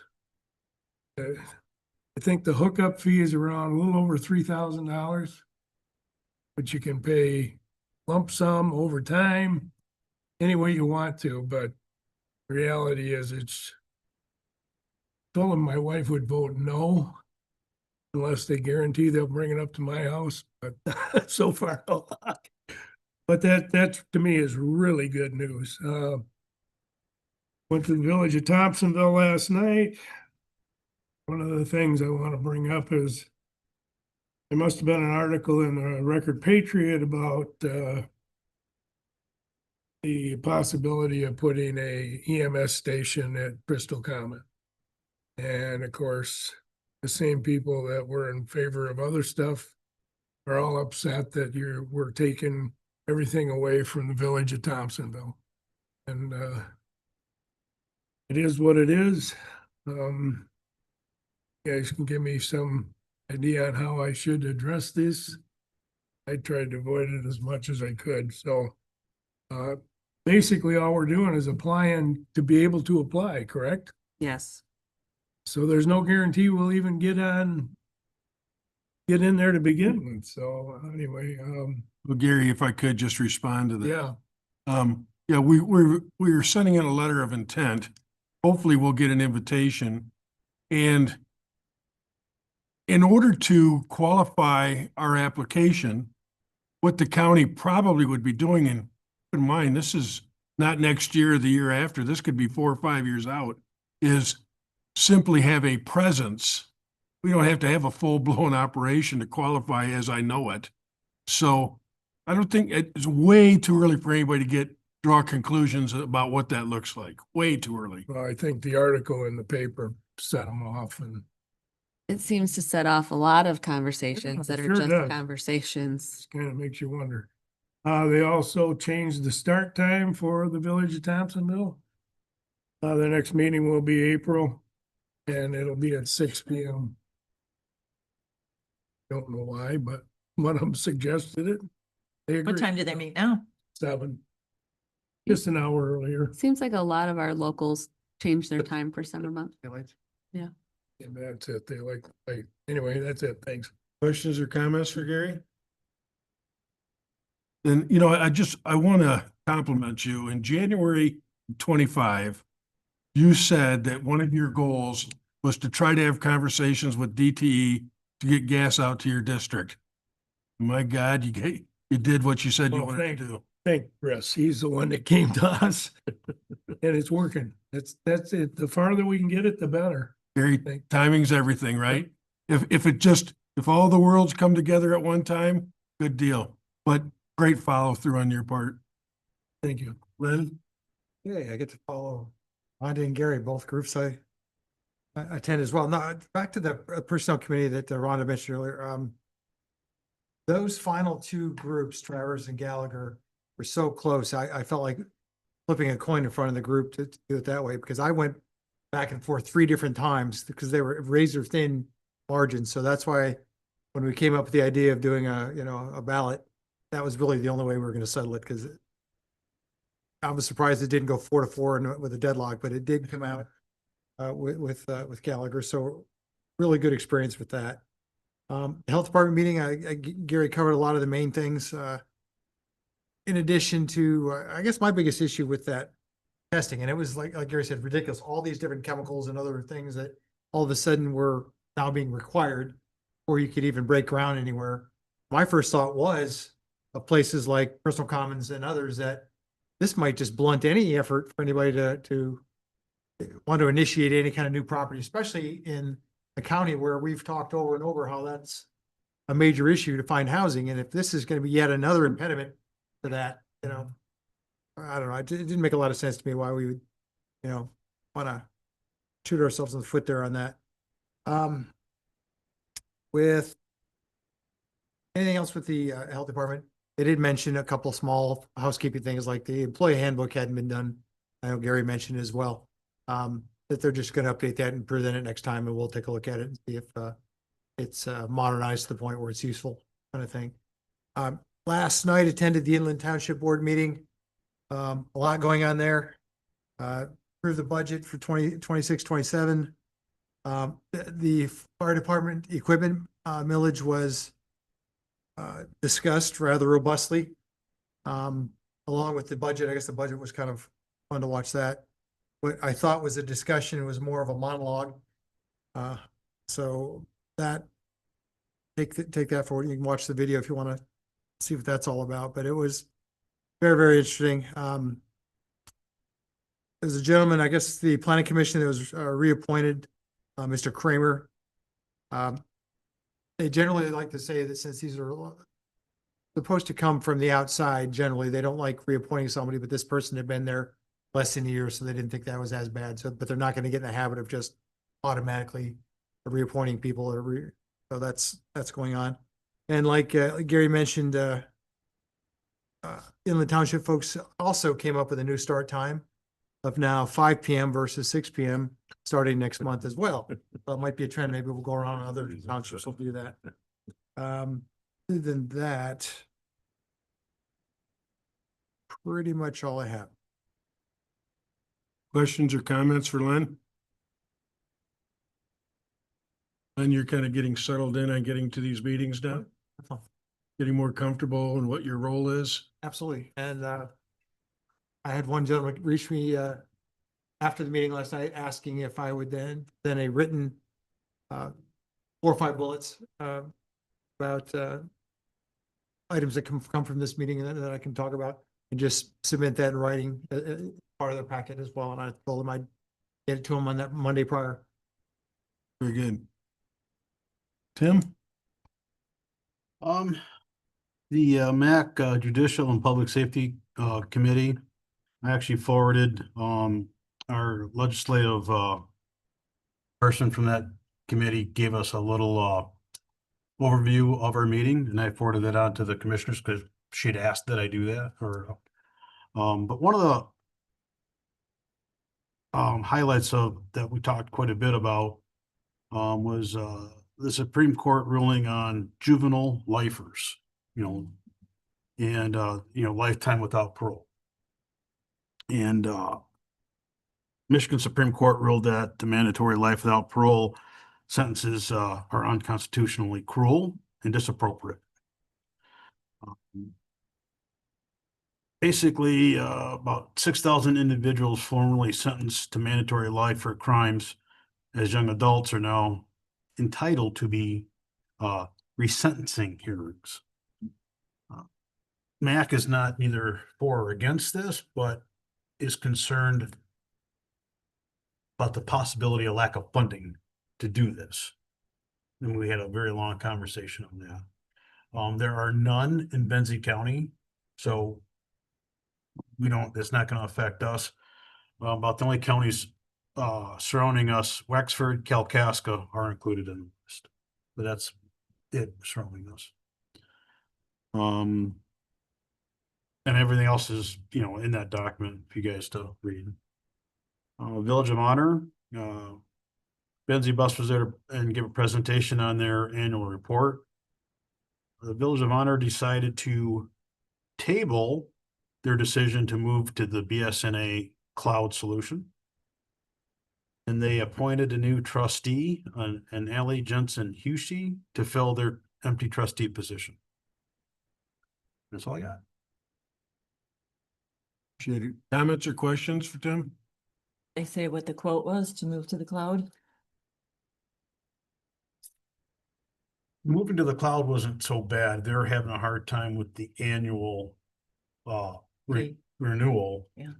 Which is almost 3 times as much as what their current one is. Mhm. Yeah, and there's no competition. for what Yeah, they we, provide. and they looked at me and said, well, what's the county doing? I'm like, they're not giving us a choice. Essentially. It's a timing issue. But they don't want to move forward until the county's done. I'm like, well, you're gonna put you on the schedule. We're already on the schedule, correct? Yeah, for August. I'm like, you're not gonna be done before the county if you commit today. Not that I'm aware. So There's nothing else. Bob? Sure, couple things coming up and, in the past, of course. The Veterans Affairs was yesterday. Looking forward for Memorial Day celebration. That'll be on the 25th of May at 1 o'clock. Okay, Veterans Day was screwed up last year because of a comment that was made and it was minimal attention.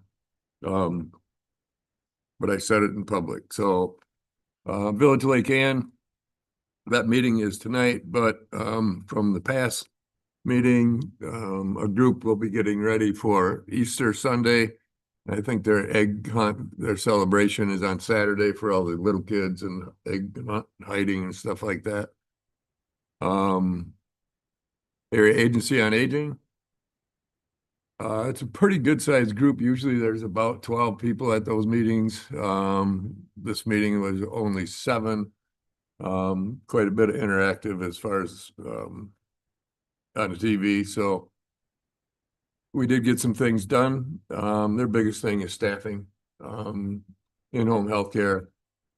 But Candy's got a pretty good grasp on it, so, it's business as usual for them. Run Lake Ann has been a fundraiser for quite some time on behalf of Eric Florup. Those money's been donated to Benzie County Veterans Affairs. There's a promoter that's been sponsoring that ever since it started, and this will be here last year, but it's still gonna keep going forward. We're still gonna have it. It'll be broadcasted.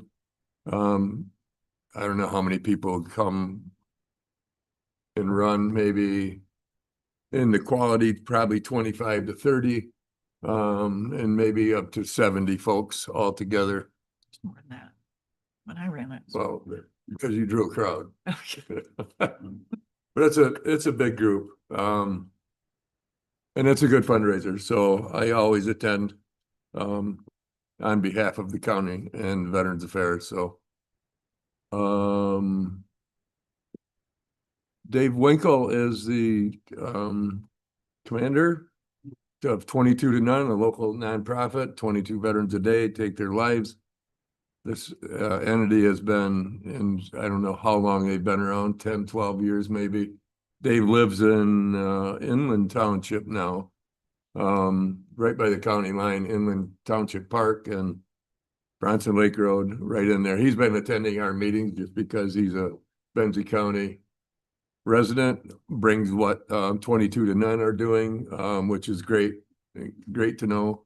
He didn't have really anything to say yesterday, but it's good to have him there. He's well connected in that loop. I like to stay on this side of the county rather than Grand Traverse County, so that's about all I got. Comments or questions for Bob? Just to make sure, it's at 1 o'clock, correct? Yeah. I don't want to go through this again. Write it down. Write it down. And I still have the text on my phone when I put it out there that it was gonna be 12 o'clock last year. I know, but I'm Uh-huh, confused. Well, we'll move forward on that. right. If there's nothing else for Bob, it was my turn to attend the Benzie County Road Commission. The most notable thing there really is to talk about the construction manager bids, and Katie, I anticipate you'll probably elaborate on that. Mhm. And I only learned for the first time, MDOT is going to be performing work on US 31 right in front of the government center here this summer, apparently. I don't know how long that'll take, but just a heads up, I'm not sure what month that starts in. Another highlight is with Lake Township, in addition to Katie's presentation, which I'll echo for the second time. You did a great job representing us. They did sign with the city of Frankfurt for fire protection, so they'll move forward with that. I want to thank Katie and Rhonda for attending that meeting with me for MAC on the regionalization. No threat there. I just thought it would be a good idea to hear about what the opportunities could be going down the road. There was a discussion regarding Axe My Tax initiative, and what I heard them say is that it's unlikely they're going to get the signatures to go on the ballot. Did you guys did you hear it differently? That's what was said. Okay. Elmira Township last night, some notable things, because they've been talking about this for probably 5 years. There's going to be a traffic light at Cedar and Reynolds Road. Were you aware of that, Bob? No. So they're going to put a flasher, and it looks like it's going to be 4-way. But I'm sure you've heard the same things I have, that there's been accidents there, and they've repeatedly tried to do something to bring awareness to the stop at that corner. Tell me the intersection again. Cedar and Reynolds. Cedar Make a Road. run. Yeah, thank you. Is there a Cedar Road too? That's why I was Yeah, questioning. I it. think there is. Okay, Grand yeah. Traverse County. Thanks for the clarification. Yeah, Cedar Run and Reynolds is bad. And I'm not sure when that's happening, but it is But happening. soon. Thompsonville entered into an intercept agreement apparently with Elmira Township. Well, no, not apparently. They did just last night. It's the first I've heard of it. Thank you. Okay. There is a countywide event that takes place, Dunesville, from July 24th to 26th, if anybody wants to know that.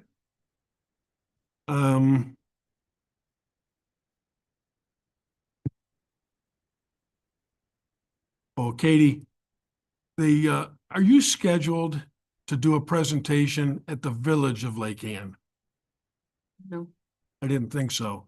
If either the village or that meeting that the mayor holds, I'll be at that tomorrow morning, the community coffee. yeah, I'll be there tomorrow morning. okay. Yeah. Bob, do you attend those? Absolutely. Good. Village of Lake Ann. No, I'm talking about this meeting tomorrow morning. No, I with- don't go to the morning coffee, but I go to the village meeting. I understand you do. I have a few staff coming with me tomorrow to that meeting. Michael Beach, Leslie, and as one of the staff persons from EMS. We're gonna kind of go as a group and talk about a whole bunch of things.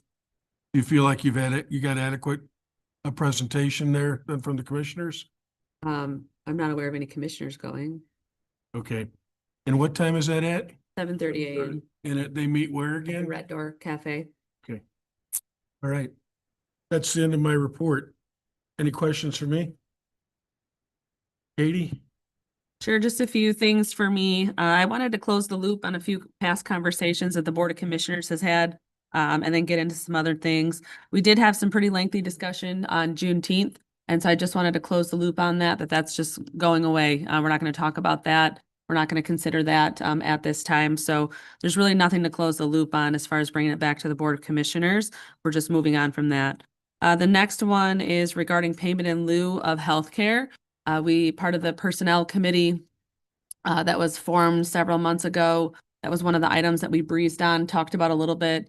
We're still doing some gathering on our end as far as just seeing what other people are doing as far as payment in lieu of healthcare for those who don't take our insurance. But more to come on that probably at a future date. We're in the midst right now of going into potentially open enrollment and other changes related to our health benefits. So that one's going to take a little bit of a back burner while we move through changes of benefits agents and things like that. I just wanted to remind everybody and invite those in the room that this Friday from noon to 2, we're going to have a small little open house to see the new EMS station in Frankfurt. As you know, we're vacating the home that was leased to us by Paul Oliver, and we've added on to the garage that's across the alley and created a little barndominium over there. Staff is super excited about it. Everyone is so thankful for it. The biggest thing that everyone's worried about is, are they going to keep it clean enough? Because it's so nice. And so I'm like, if that's the worst thing we're worried about is keeping it clean, that's great. So they're moved into there. They're still doing some, little cleaning at the Pine House across the alley. We've been in that house for quite some time, and I'm told that there's a lot of stuff there.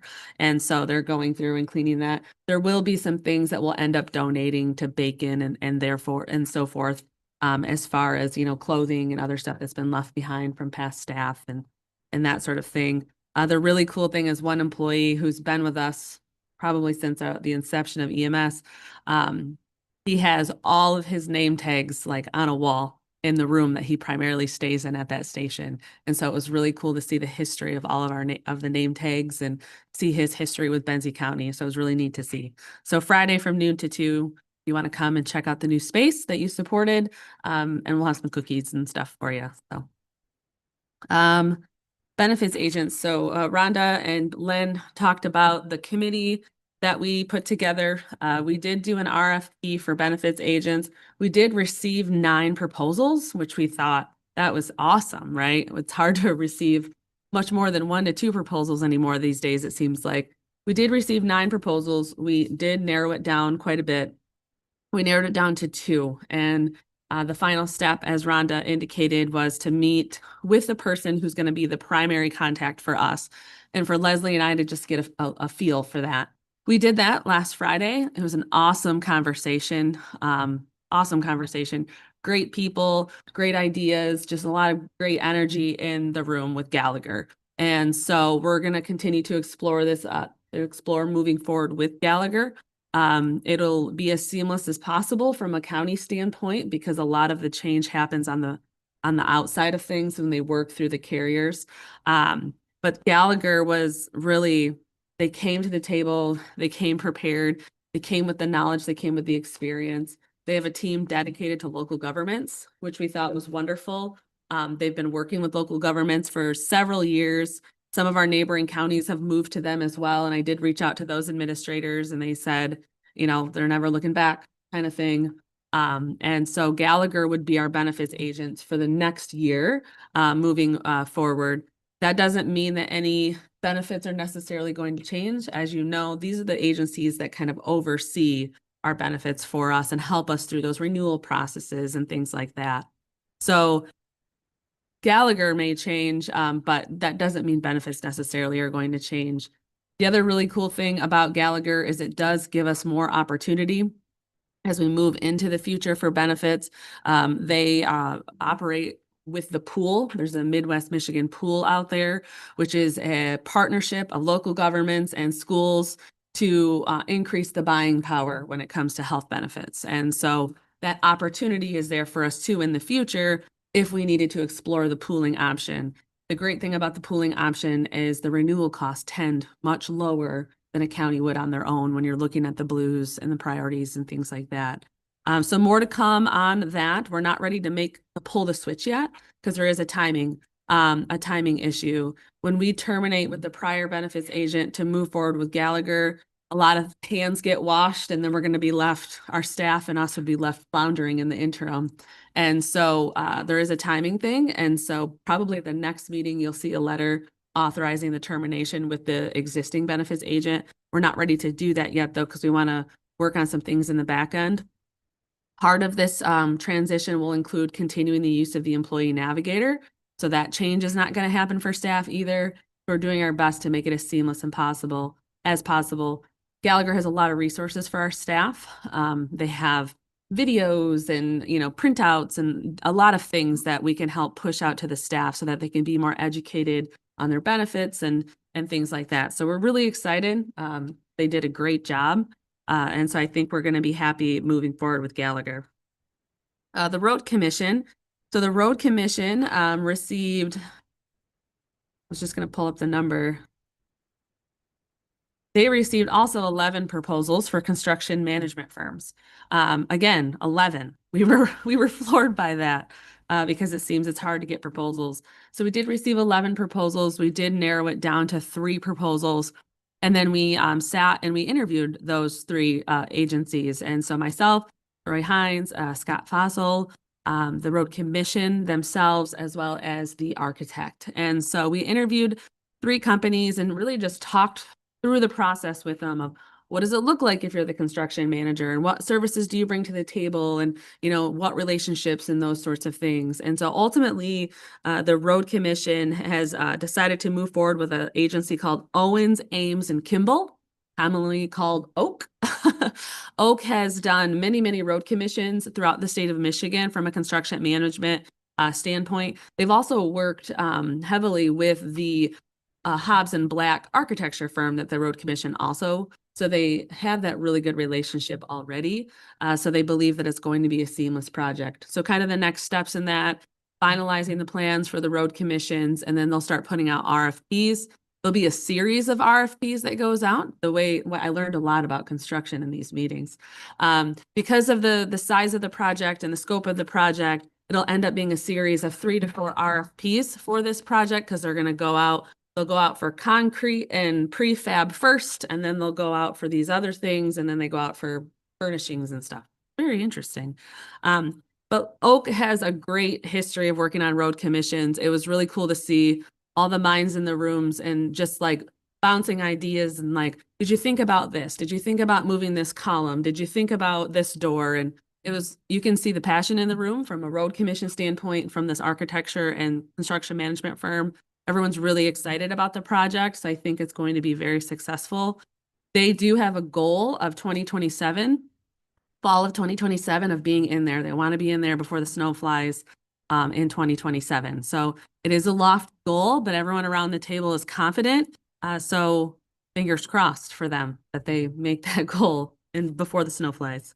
Other than that, I don't have anything unless there's questions for me. Good call. Oh, good. Owens, Ames and who? Kimball. Kimball. They call themselves Oak. They used to be on Andy and Mayberry. So They do have Ah. a Traverse City presence as well. Yeah, so they're primarily out of the Grand Rapids, Lansing, but they have an office here as well. So they do have staff that's in northern Michigan. I guess my biggest concern is we don't have a bid price on everything. That was gonna be if we didn't make it, weren't gonna do it. If we do make it, You're talking about the road commission? yeah, the 18 million or whatever it was. Right, so What are these guys telling them? So what I learned is the reason that they do the proposals in the phased as well is so they can determine the highest cost items first, so that they can manage it for the smaller cost items on the back end if needed. So they are working through that process based on what the architect has put together. So there is new plans, and I think I sent them out to all of you as far as the modified plans for the road commission. That did scale it down quite a bit and put it under the 18 million as well.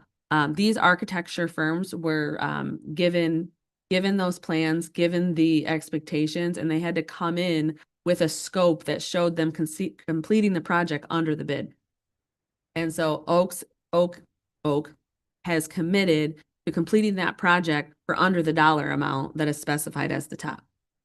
Are these estimates or these actual numbers? They're not actual numbers yet, but Okay. part of their proposal is committing to those dollar amounts. So there's a not to exceed is what they provided in the proposals. I do have the stack of them in my office if anyone wants to look through them for fun. It's a stack of proposals like this though, so be prepared. But when they submitted those proposals, there's not to exceed amounts in there. Katie, when they submitted their bids, I remember seeing a list of each submission and what their cost was. Where did this company fall? Let me pull up that. They're not the lowest, but they're also not the highest. They're right low mid. Low mid? Low mid, not low bid. Low mid. Low Yeah. mid, yes. Staying on that subject, and not to exceed amount, is the contract gonna be time and material? Is it gonna be a hard bid? obviously that not to exceed would not include any change orders. Mm-hmm, So that's assuming there's no change orders. correct. Which you can assume there will be. Oh, yeah. So will that number anticipate there's change orders and still stay underneath that threshold? So all the proposals were a little different on that. Some included additional hourly rates for certain types of change orders and certain types of changes to the project. Others was just a max. This is what it's going to cost us to manage this. They're assuming all the risk in this. So this is a construction manager at risk relationship that is being entered into. So they're assuming the risk if there's grave changes. And so it's in their best interest to keep any change to a minimum because that's money out of their pocket. Okay, that's the construction manager making that commitment. Correct. And that's the proposal. The RFP that was published was asking for that. And so these are all construction managers at risk where they assume the risk. And if I could, just to follow up, Gary, I think you've got another question, right? You kind of triggered one, but I lost it already. Okay, well, and Write it down. at what point in time will they need us to go out for the bond then? So Troy and I were having those conversations and I have an email actually from Miller Canfield regarding that. So, and I haven't read it yet. I'll let you know pretty soon, I'm guessing. Because if they want to finish by fall of 27, Yes, it tells me we're going to be looking at some language pretty quickly. pretty quickly. They do have some capital in their coffers to start the ball rolling. But we're going to be looking to sell that bond sooner than later. Yes. And again, for anybody who's viewing this online for the first time, the cost of this bond, the payments for the bond will be made by the road commission. This is not going to be a bond levied to the taxpayers. That is correct. So road commissions, our road commission has no ability to bond. They're not their own taxing authority. They rely on Benzie County for taxing and bonding. So they had to come to us and it was up to us to decide whether or not to bond on their behalf. So that's the first question answered. They didn't have the ability to do it. They had to come to us. When they came to us with a plan for paying for those dollars out of their operating funds. So this will be covered by the road commission. We do have an agreement in place, for them committing a certain number of dollars into a restricted fund balance line and so forth. So we put those measures in place. The funding to pay for this is coming from the state. The higher levels. And there's still a lot of question in the community of why did they ask us for a bond a second time? Well, it's a matter of timing. So by the time the ballot language had to be certified to Tammy's office to place on the November ballot, the state had not made up their mind as to what they were going to do when it came to road commission funding at that level. And so we were caught up in a timing battle because by the time the state signed their budget, which was after the deadline, there was nothing we could do. The ballots were already printed and the election was well on its way. So it couldn't be pulled off the ballot at that time. So that is why it was still on the ballot in November. If the state would have been able to keep things in a bit more timely fashion and we had some further commitments from the higher levels that this funding was coming to fruition for the road commission, it wouldn't have been put on the ballot. But because of timing, we couldn't take it off. And that's how the cookie crumbled. And now that funding source has been confirmed, Correct. right? Gary, have you thought about the question? Damon, what? Wasn't that good, yeah. Anything else, Katie? I don't think so. Any comments or questions for Katie? One, then regarding the benefits agent, that's what I'll call them. My experience has been that they also can act as an intermediary between the employee and the insurance company. Mm-hmm. Did we vet them thoroughly enough to know that they'll be responsive to our employees should they have issues? Yeah, so that Leslie and I did some due diligence on the back end of calling people that we know to get that sort of feeling, in addition to just having those conversations with them. And Leslie was really point blank in in the interview with them when it was just the two of us about, listen, these are things that are on my plate and these are things I need off my plate and I need you to do them. And so we were pretty point blank with them as to the expectation that we have on them with working with our staff.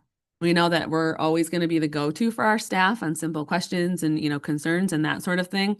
But we need somebody who's going to act as our right arm to take care of that and run with it when needed. And so we had a pretty intense conversation about that realm of it. And then in speaking to, I spoke with Antrim County and, the other counties. And I know she spoke to some contacts she has at some of the health carriers specifically. And we asked some of those questions and we received great feedback from everybody that we spoke to, that they've been great to work with. They've been very hands-on. And it's just, they were a great company. So. Yeah. Because the practicality of that is first removing the frustration from the employee. Absolutely. They don't understand the processes, nor would I expect them to. Mhm. But from an efficiency standpoint, I don't want our employees distracted with this No. when they could be being productive for the county. Absolutely. Okay. That's all I've got. If there's nothing else, you had correspondence in your packet, and we'll move to the last public input. Excuse me.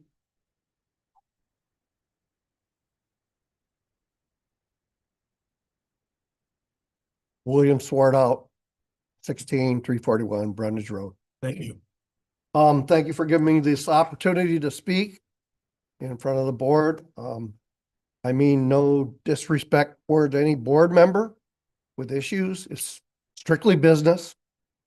I'm a little perplexed as to why Len didn't elaborate that there was a taxpayer in last night's meeting that brought up this dog kennel stuff. He should have elaborated that to you people so that you're aware of it, communicated it. I've spoken with plenty of people in the township. We purchased the 30 acres benefit of the township, Inland Township resident. Build a better community. Respectfully asking the board pursue and advise Katie Zeitz, the county administrator, to abandon her vision of the Inland Township. It belongs to Inland Township. And if there are any future visions from Benzie County board members for Inland Township, they would be polite enough to come to our meeting, township meeting, and explain to the township taxpayers what's going on. And that's all I have, and thank you very much. Please take that into consideration. Her vision is not our vision. Thank you. Sure. Any other public comment? Then I will end the meeting by saying that Katie's vision is our vision. Our administrator doesn't manage this board. The administrator doesn't manage the county other than the day-to-day business. This group is one that creates the vision and direction for the county. If nothing else, I'll move for adjournment. So moved. Aye.